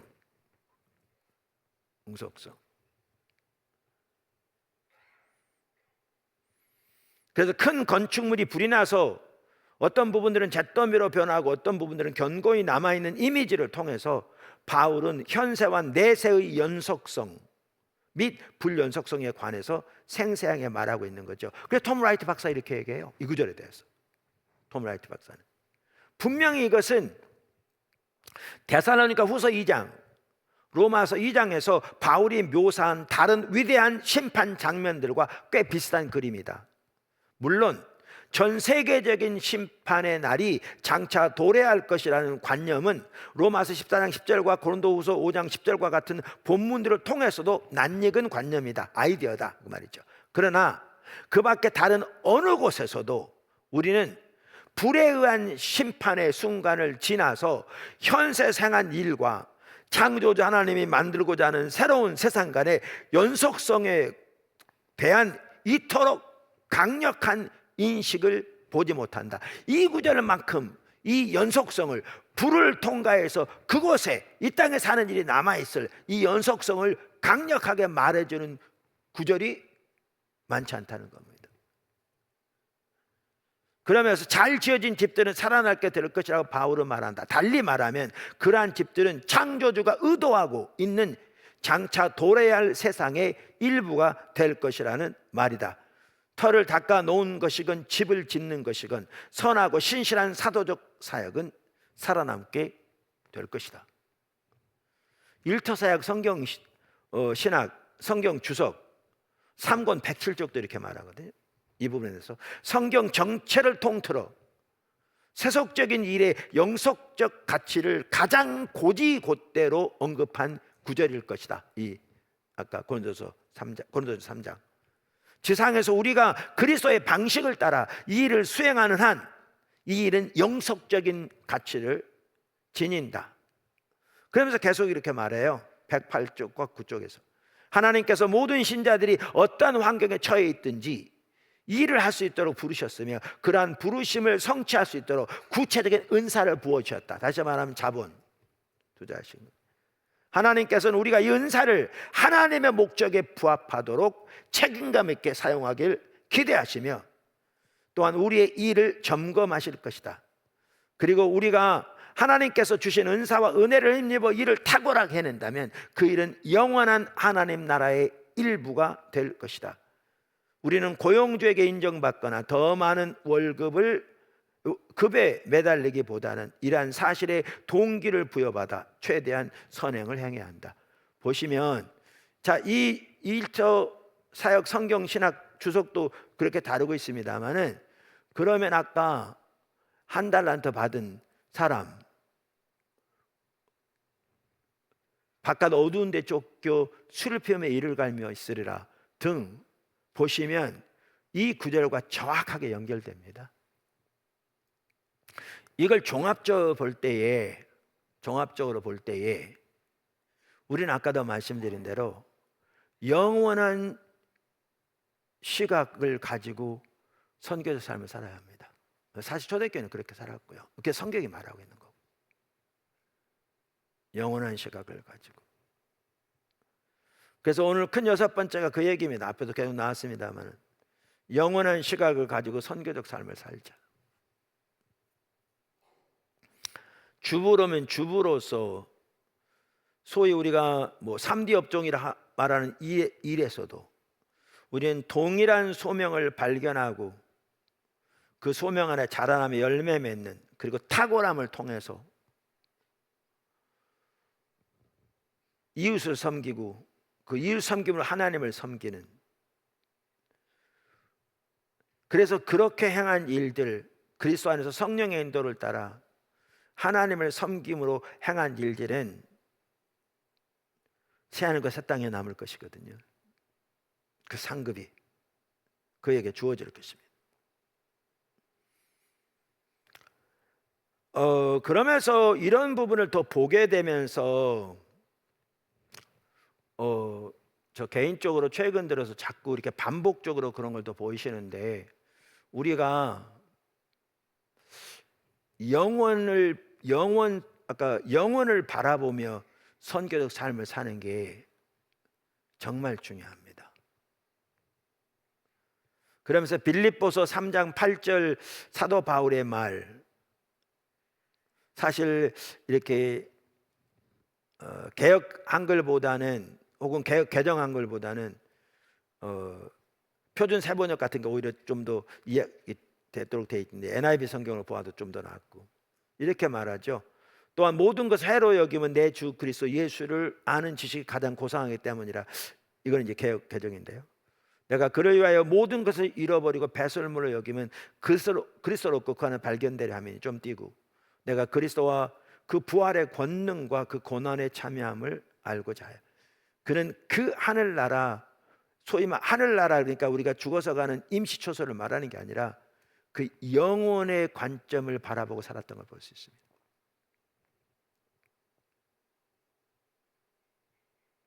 우리는 영원한 시각을 가지고 선교적 삶을 사는데 이러한 열 문화 비유에서도 명확하게 볼 수 있지만, 아까도 말씀드린 대로 일의 영속적 가치를 이해하면 이걸 명확하게 볼 수 있거든요.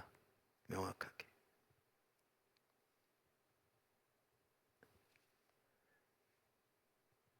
그래서 일의 영속적 가치에 보면 우리가 요한계시로 나온 다양한 구절들을 이미 여러 번 살펴봤습니다만 통해서 이 땅에 사는 일이 얼마나 영속적인 가치를 가지고 있는가, 그리고 한 대표적인 구절이 아까 고린도전서 3장이었던 걸 살펴보았고요.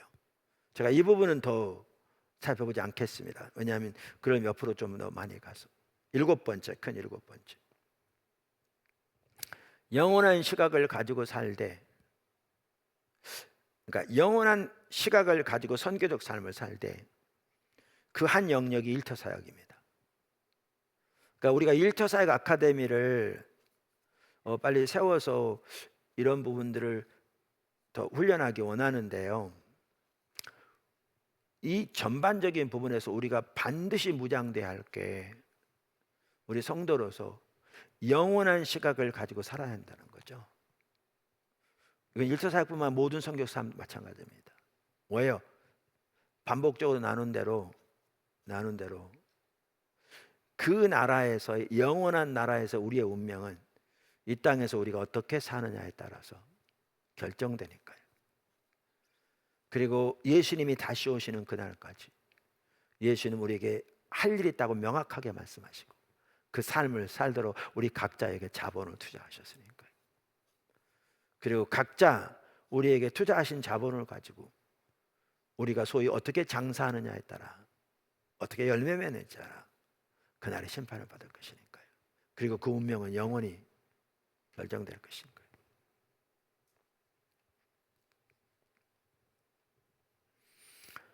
영원한 시각을 가지고 선교적 삶을 살되 그 한 영역은 일터 사역입니다.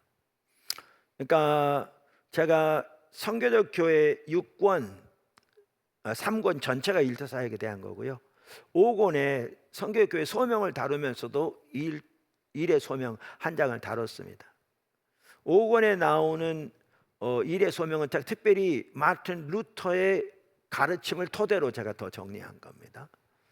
제가 그거를 지금 다 살펴볼 수 없습니다. 그것만 살펴보면 1시간을 살펴봐야 되겠죠. 한 타임은. 제가 쭉 제목만 읽어가고 한 부분만 살펴보기 원하죠. 그러니까 일의 소명은 이웃을 사랑으로 섬기는 것입니다. 그러니까 우리는 일의 소명을 통해 이웃을 섬김으로 하나님을 섬기죠. 그래서 사실 루터는 하나님의 가면이라는 얘기를 자주 쓰거든요. 혹은 하나님이 숨어 계신다라는 걸 이렇게 많이 써요. 루터는. 근데 하나님이 숨어 계신다라는 말을 두 가지 의미로 썼더라고요. 하나는 이웃 안에 숨어 계신다는 거예요. 그러니까 예수님이 마태복음 25장에서 다시 오실 날, 그날 양과 염소를 구분하여 심판하실 거잖아요. 그러면 심판의 기준이 그거여서 내가 줄였을 때 너는 나를 먹이지 않았다, 혹은 나를 먹였다. 그러니까 언제 우리가 예수님이 줄인 걸 보고 먹였나요? 혹은 먹이지 않았나요? 이 작은 자 하나에게 한 개 내게 한 것이다. 그러니까 루터는 이런 말을 자주 하죠. 하나님은 이웃 안에 숨어 계신다는 거죠. 그 이웃이 가정에서는 남편도 될 수 있고 아내도 될 수 있고 부모도 될 수 있고 자녀도 될 수 있고 교회에서, 사회에서, 일터에서, 특별히 네 가지 영역에 다루거든요. 가정에서, 교회에서, 사회에서, 나라에서, 그러니까 일터에서, 나라에서. 그러니까 예를 들면 직장에서 그 숨어 계신 이웃은 직원일 경우에 나의 상사가 될 수 있고 상사일 경우 나의 직원이 될 수 있고, 그러니까 이웃 안에 숨어 계신다는 거예요. 그래서 우리가 이웃을 하나님께 하듯 이를 통해 이웃을 사랑으로 섬김으로 하나님을 섬기게 되는, 성경이 명확하게 말하죠. 또 하나, 숨어 계신다, 일의 소명 안에 숨어 계신다는 거죠. 목사는 목사로서, 판사는 판사로서 이 일이, 그 일의 소명 안에 하나님이 그 안에 숨어 계신 거죠. 그래서 관료는 관료로서 로마서 13장에 나온 것처럼 숨어 계신다. 그래서 우리는 일의 소명을 통해 이웃을 섬김으로 하나님을 섬김에 대한 매우 중요한 내용들인데요. 제가 비전 치료를 통해서 살펴봤고 시간적인 문제 때문에 지금은 깊이 안 살펴보겠습니다. 그러니까 선한 사마리아 사람의 경우에도 그랬잖아요. 서른 비유에 대해서도 그 비유 말씀하시고 뭐죠? 율법학자가 이웃에게 나의 이웃이 누굽니까? 라고 물었던 것처럼 일의 소명의 영역 안에서 가정에서 일터에서 사회에서 교회에서 우리는 우리의 이웃이 누구신가를 이렇게 묻는 것이 중요하다. 그리고 그 일을 통해 이웃을 섬김으로 하나님을 섬기는, 하나님을 숨어 계시니까요. 비스트, 그러니까 루터의 일의 소명에 대해서 진 에드워드 비스트가 아주 잘 정리하고 있거든요. 그리스도는 우리 이웃에 특히 도움을 필요로 하는 이웃 안에 숨어 계신다. 그리스도인들이 그들의 이웃을 사랑하도록 동기가 되어주는 것은 그들 안에 계신 그리스도를 만나는 것이다. 어떤 이웃은 그리 사랑할 만한 사람이 아닐지도 모른다. 그러나 그리스도께서는 그 사람들을 사랑하시고 그 사람들을 위해 죽으셨다. 그리고 그들이 그리스도인이라면 그리스도께서는 우리가 그들과 함께하는 성령을 통해 그들 안에 거하신다. 그런데도 어떻게 우리가 그들을 사랑하지 않을 수 있는가? 이것은 소명에도 적용된다. 굶주린 사람들을 먹이는 농부와 그 밖에 관련된 다른 사람들은 예수 그리스도께 먹을 것을 주는 것이다. 자신의 아기에게 옷을 입히는 엄마는 그리스도께 옷을 입히는 것이다. 양로원의 봉사자들은 그리스도를 보살피는 것이다. 고용주와 고용인, 남편과 아내, 지배자와 피지배자, 목회자와 성도, 우리의 소명 안에서의 모든 이웃들은 서로의 안에 계신 그리스도를 보게 된다.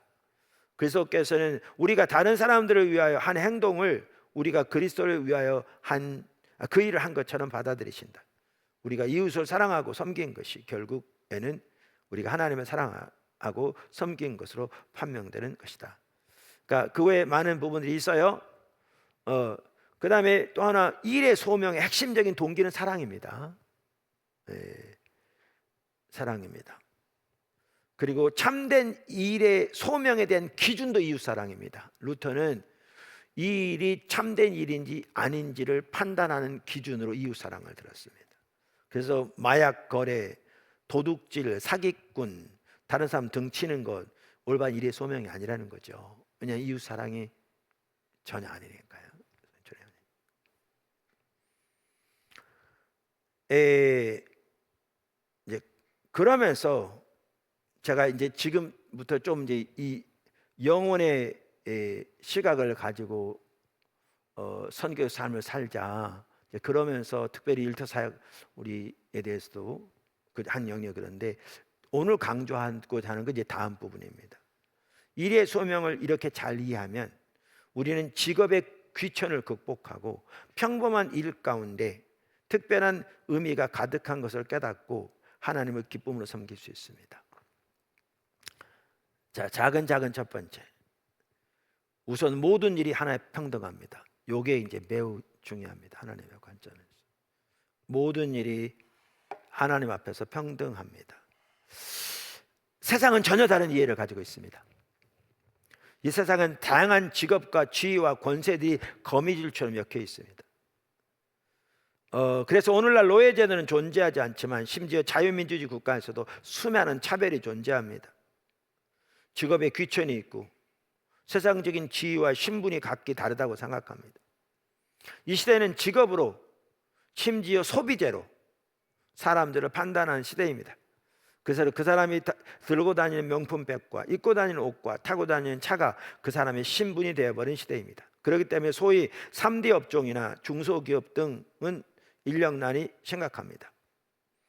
우리 믿는 사람들이 그러한 세상과 동일한 가치관을 가지고 사는 것은 세상의 조류를 따라 사는 우상숭배의 삶입니다.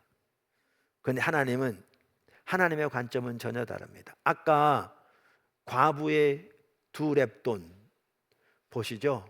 완전히 다릅니다. 하나님의 관점은 완전히 다릅니다. 그리고 그날 심판하실 때 하나님은 하나님의 관점으로 심판하실 겁니다. 그러니까 우리가 다림줄에서 배웠지만 하나님이 우리를 심판하실 때에도 4대 교회 경우를 보아도 할 수 있고, 사실 요한계시나 7개 교회 다 마찬가지죠. 하나님 관점과 사람의 관점은 다른데요, 하나님 앞에서 사람의 관점은 아무런 중요하지 않습니다. 하나님은 하나님의 기준, 하나님의 관점으로 그날에 심판하십니다. 그러니까 그것을 보여주는 게 두 렙돈의 비유라니까요. 완전히 다른 예입니다. 이 경우도 마찬가지입니다. 하나님의 관점은 전혀 다릅니다. 하나님의 관점은 모든 직업과 사람이 하나님 앞에서 평등합니다.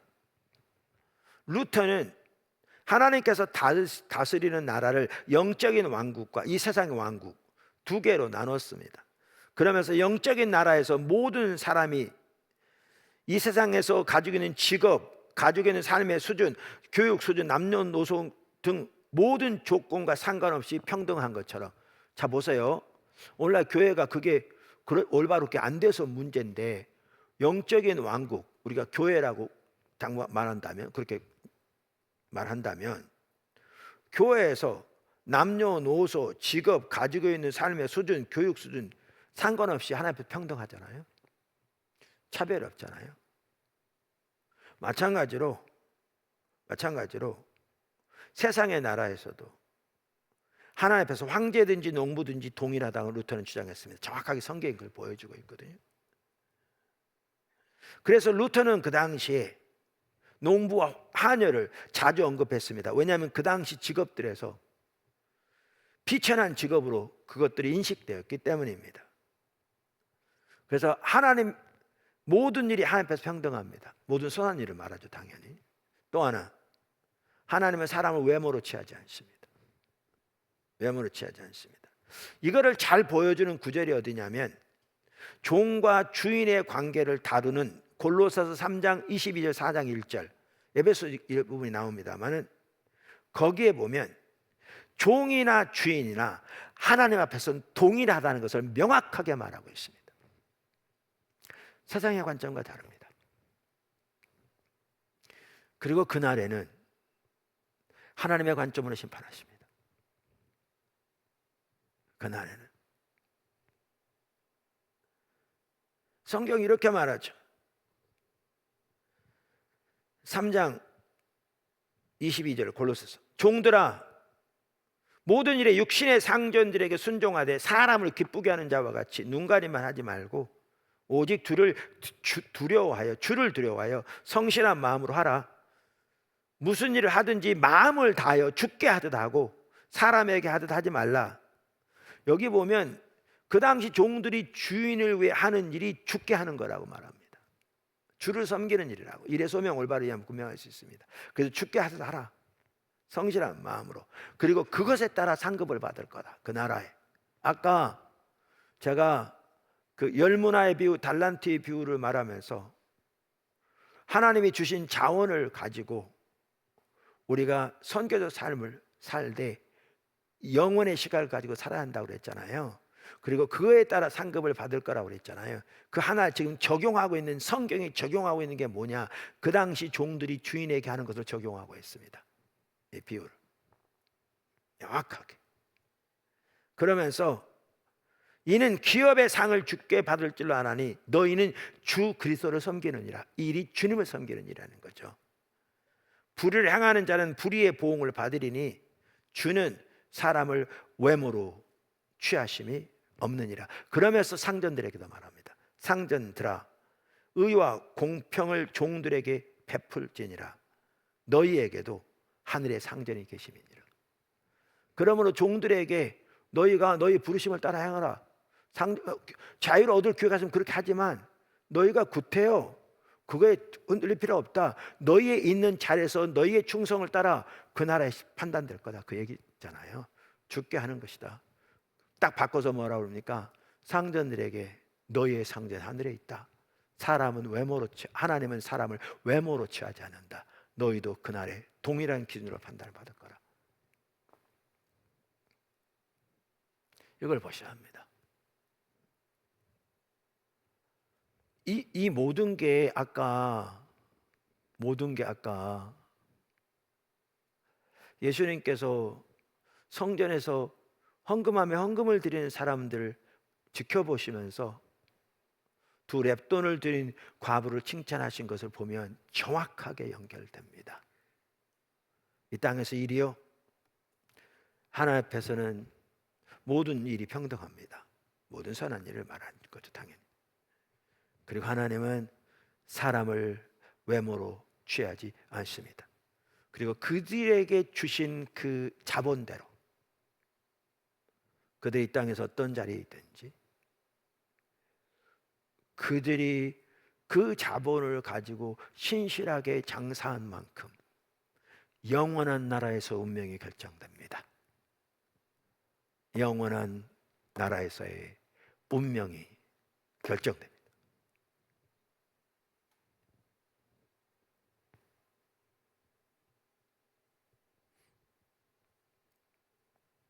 비트 박사는 이렇게 말합니다. 그것을 이 세상에 제도가 존재하는 이상 더 평등해진 오늘의 시대에서도 사장도 있고 직원도 있고 조직에서 서열이 있다. 그래 하나님은 그것을 우리와 같은 방식으로 생각하지 않는다는 것도 사실이다. 권세 있는 자를 그 위에서 내리치셨으며 비천한 자를 높이셨고 줄이는 자를 좋은 곳으로 배불리셨으며 부자는 빈손으로 보내셨도다. 누가복음 1장 52절 53절. 하나님은 사람을 외모로 취하지 아니하시고 사도행전 10장 34절. 하나님은 높은 사회적 지위에 감동받지 않으신다. 부요함, 소유물, 지위 등 모든 특권의 표시는 하나님 앞에서 아무런 의미도 가지지 못한다.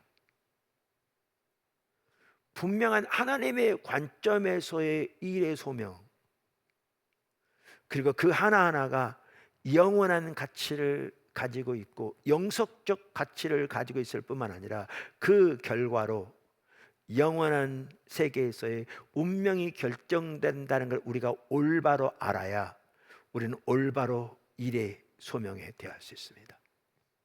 이게 되지 않으면 우리가 일의 소명을 아무리 배울지 몰라도 안 믿는 세상 사람과 똑같은 이해와 가치관을 가지고 일에 대할 겁니다.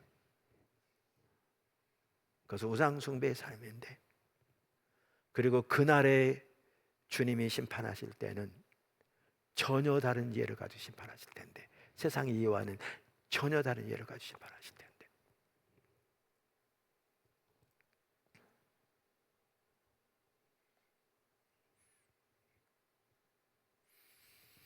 아울러 하나님은 사람들의 다양한 일의 소명을 통해 다스리십니다. 그래서 아까 숨어 계시다, 일의 소명 안에 숨어 계시다고요.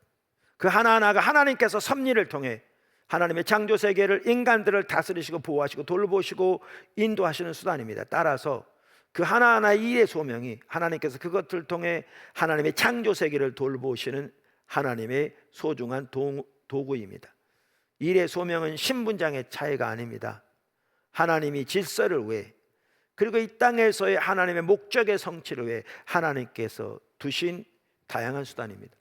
여러분, 부부에 대한 에베소서의 구절들을 보아도 알 수 있듯이 아내들에게 남편에게 복종하라, 남편에게 아내를 사랑하라, 이거요 질서를 말합니다. 그 시작하시면서 아내나 남편이나 그리스도 안에서 평등하다고 명확하게 말하고 하나라고 말하고 있고요. 다른 성경에 보면 피차에 서로 복종하라고 되어 있고요.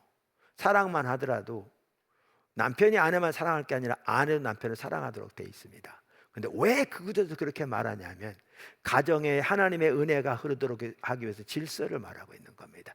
신분상의 차이를 말하는 게 아닙니다. 그리고 그 하나님이 맡기신 자본을 가지고 어떻게 사느냐에 따라서 그 나라에 계산될 겁니다.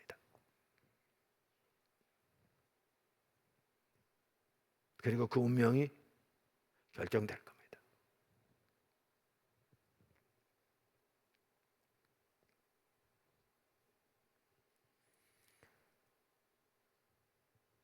따라서 우리 기독교인들이 하나님의 관점에서 올바로 일의 소명을 이해하면 직업의 귀천을 극복하고 평범한 일 가운데 특별한 의미가 가득한 것을 깨닫고 하나님의 기쁨으로 섬길 수 있습니다.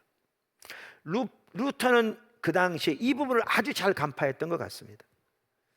그 당시는 황제, 왕, 귀족, 부르주아, 농부 순으로 서열이 엄격하고 계급 사회의 장벽도 굳어버린 사회였습니다. 그 계급을 초월해서 신분이 상승한다는 것은 거의 가능하지 않았습니다. 농부의 자녀로 태어나면 평생 농부로 살았고, 대장장의 자녀로 태어나면 평생 대장장의 자녀로 살았고, 왕의 자녀로 태어나면 평생 왕궁에서 왕자로, 공주로, 왕으로 살았습니다. 그러나 그 시대에 루터 등 종교 개혁자들은 하나님 앞에서의 소명의 평등함을 강조했습니다. 하나님의 관점에서는 그렇습니다. 다음은 비트 박사가 인용한 일부 루터의 말입니다. 루터가 하녀인 한 소녀에게 말했다. 만약 내가 집을 유지하기 위한 허드렛 일을 한다면 그것이 모든 수사들의 거룩함과 엄숙한 인생보다 귀하단다. 대교리 문답서. 루터가 하인인 소녀에게 이야기한 것처럼 만약 그녀가 소명의 진리를 깨닫는다면 그녀는 기쁨에 차이 춤추며 하나님께 감사하며 찬양하고 기뻐할 것이다. 자신의 일을 성실하게 수행하며 그로 인해 먹을 것과 금료와 함께 위대한 성자라고 칭함받는 사람들도 가지지 못한 소중한 보배를 얻게 될 것이다. 너는 어떻게 이보다 더 큰 축복을 받고 더 거룩한 인생을 살아갈 수 있겠느냐? 그가 소녀에게 물었다. 하나님 보시기에 사람을 거룩하게 하는 것은 믿음이며 우리의 일은 사람을 섬기는 반면에 믿음 오직 그것은 하나님을 섬긴다. 이제 너는 하나님 안에서 모든 축복을 받고 보호받고 거하게 됐다. 그리고 그보다도 더 큰 것은 기쁨에 찬 양심과 은혜로우신 하나님이시다. 대교리 문답서. 오늘날 소비주의 가치관이 팽배한 이 시대, 우리 기독교인들이 반드시 회복돼야 할 가치관과 자세입니다. 이것은 단순히 소위 낮은 직급의 일에 종사하는 사람들에게만 해당되는 것은 아닙니다. 사도 바울은 에베소 6장과 골로새 3장에서 그 당시 종들에게만 그렇게 말한 것이 아니라 주인들에게도 똑같이 하라고 말씀하셨습니다. 우리에게 맡겨주신 대로, 우리에게 맡겨진 생명과 시간과 재능과 물질에 따라서 어떻게 그 자본을 가지고 신실하게 하나님께 대하여 선교적 삶을 사느냐에 따라서 그날의 하나님의 관점에서 계산될 겁니다. 그리고 그것이 우리의 영원한 운명을 결정할 겁니다. 영원한 운명을 결정할 겁니다. 종교 개혁자들의 이러한 이해가 그 당시 사회의 근본적인 변화를 가져왔습니다. 제가 이 부분은 넘어가겠습니다. 8번째,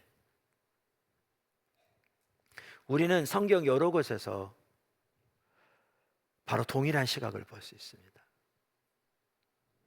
성경 여러 곳에서 동일한 시각을 볼 수 있습니다. 성경 전체에 가득합니다.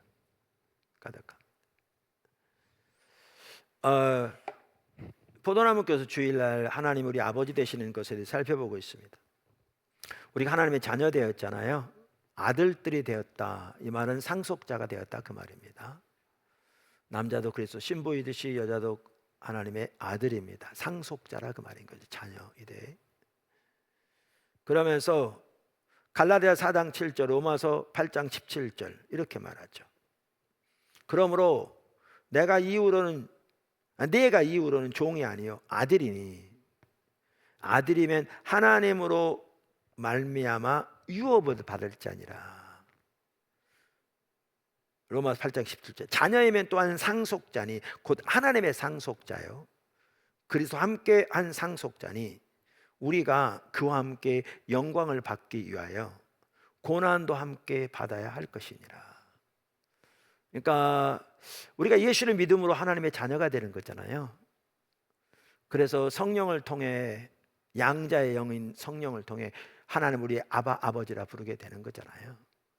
하나님의 자녀가 된다는 것은 상속자가 된다는 건데 그리스도와 함께 한 상속자가 된다.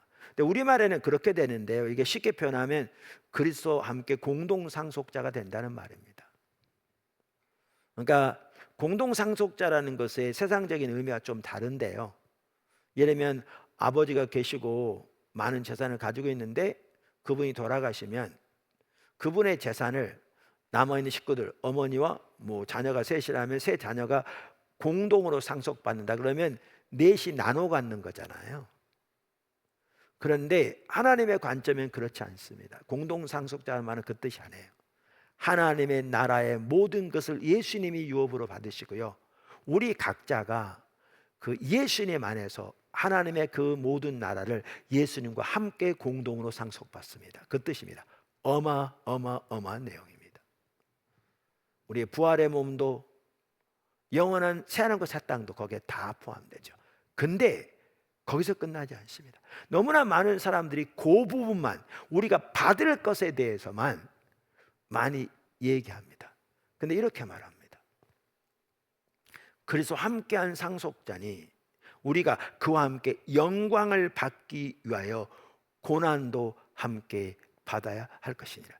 이 말 속에는 이 전체적으로 볼 때, 제가 주일날 요즘 요한복음을 살펴보면서 그 움직이는 포도나무 그 부분도 명확하게 사실 같은 걸 말하고 있는데요.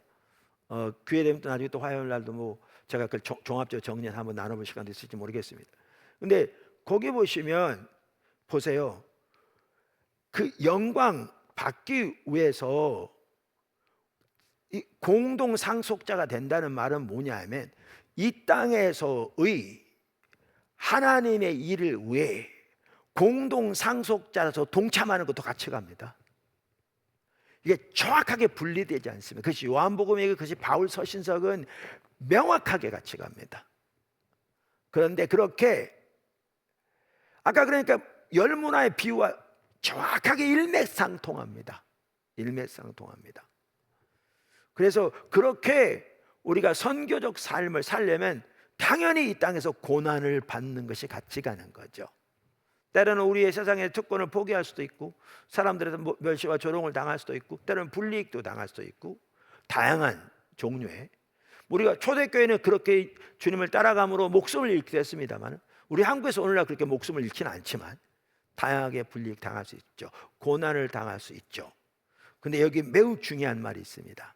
그게 뭐냐면 영광을 받기 위하여 고난을 받아야 할 거라. 근데 이걸 더 명확하게 표시한 성경이 있습니다. 그게 고린도후서 4장입니다. 이 말의 의미를 보다 명확하게 표시하고 있습니다. 그리고 아까 달란트에 비우든지 그것이 뭐죠? 문화의 열 문화에 비우든지 정확하게 같은 걸 말하고 있죠. 이렇게 표현합니다. 고린도 4장 17절, 우리가 잠시 받는 환난에 경한 것이, 이렇게 주와 동행하면서 하나님 우리 아버지로서 아버지의 모든 유업을 예수님과 공동으로 받는 거기에는 이 땅에 하나님의 나라가 이루어지도록 그 아버지의 그 레일러하라 온 사람으로 동참하는 것이 같이 간다고요. 하나님께서 우리에게 맡기신 그 자본을 가지고 생명과 시간과 물질과 재능을 가지고 그 일에 동참하는 것이 같이 간다고요. 얼만큼 동참할 것인가 하나님 우리에게 주신 것과 관련돼서 되는 거죠. 같이 가는데, 그렇게 갈 때에 아까도 말씀드린 우리가 고난도 받을 수 있죠. 불이익을 당할 수 있죠. 그런데 그것을 뭐라고 표현하냐면 여기에 보시면 잠시 받는 거라고 표현하고요.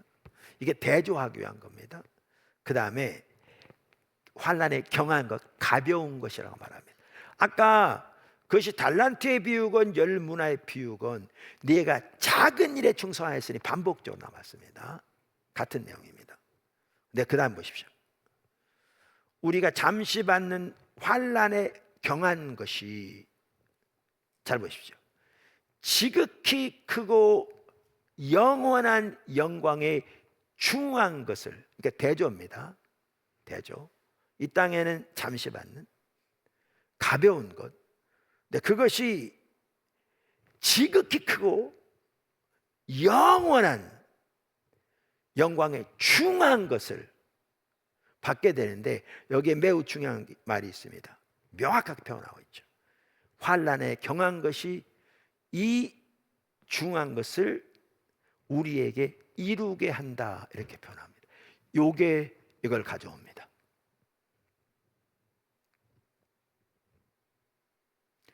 이게 달란트 비유가 말하는 것과 정확하게 일치되고요, 열 문화의 비유와 정확하게 일치되고요, 성경 전체가 말하는 것과 정확하게 일치됩니다.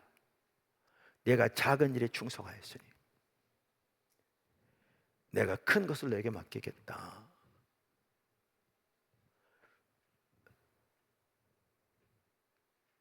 자녀이면 상속자니 영광을 함께 받겨야 고난도 받아야 할 것이냐 말하는데, 그걸 명확하게 표현한 게 우리가 잠시 받는 환난에 경한 것이, 그렇게 살아가면서 그것이 지극히 크고 영원한 영광의 중요한 것을, 이것이 이거를 이룬다, 이렇게 말합니다. 성경 전체가 명확합니다. 이 땅에서 우리가 어떻게 사느냐에 따라서 영원한 나라의 운명이 결정됩니다. 그리고 판단의 기준은 세상의 관점으로 하나님이 판단 전혀 하지 아니하시고 그분의 관점으로 그날에 판단하실 겁니다.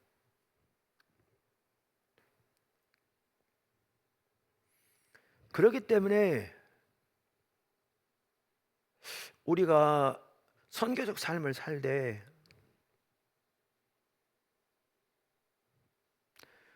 영원한 시각을 가지고 사는 게 중요한 것 같더라고요. 그날을 바라보면서. 그게 바울이 그의 옥중서신인 빌립보 3장에서 그토록 갈망했던 거죠. 주님을 아는 것이 가장 고귀해서 다들 모든 것을 손에 여기고 배설물처럼 버렸다. 그래서 내가 모든 것을 잃어버리면 그리스도를 얻고 그 안에 발견되려 함이니, 오 내가 그리스도를 알기 원한다. 내가 부활의 능력을 알기 원한다. 그리고 그 고난의 동참함도 알기 원한다.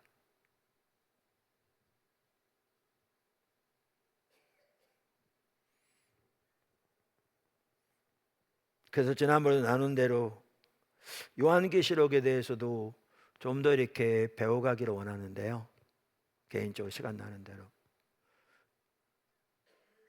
명확한 한 가지는 그들은 영원한 나라를 바라보고 살았습니다. 죽어서 가는 소위 천국을 바라보고 산 게 아니고요, 영원한 실제를 바라보고 살았습니다. 이 안목이 있어야 일터 사역도 의미를 올바른 의미에 섬길 수 있고, 문화의 구속도 올바른 이해 가운데 설 수 있고, 이 이해를 가져야 우리가 이 땅에 사는 동안 선교적 삶을 살되 초대교회가 살았던 것처럼 그렇게 올바로 살아갈 수 있을 것 같습니다.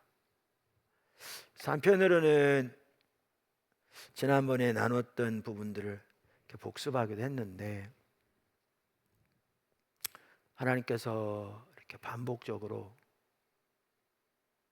또 성경은 명확하게 그렇게 말하고 있으니까 신구약 전체가, 특별히 신약은 더욱더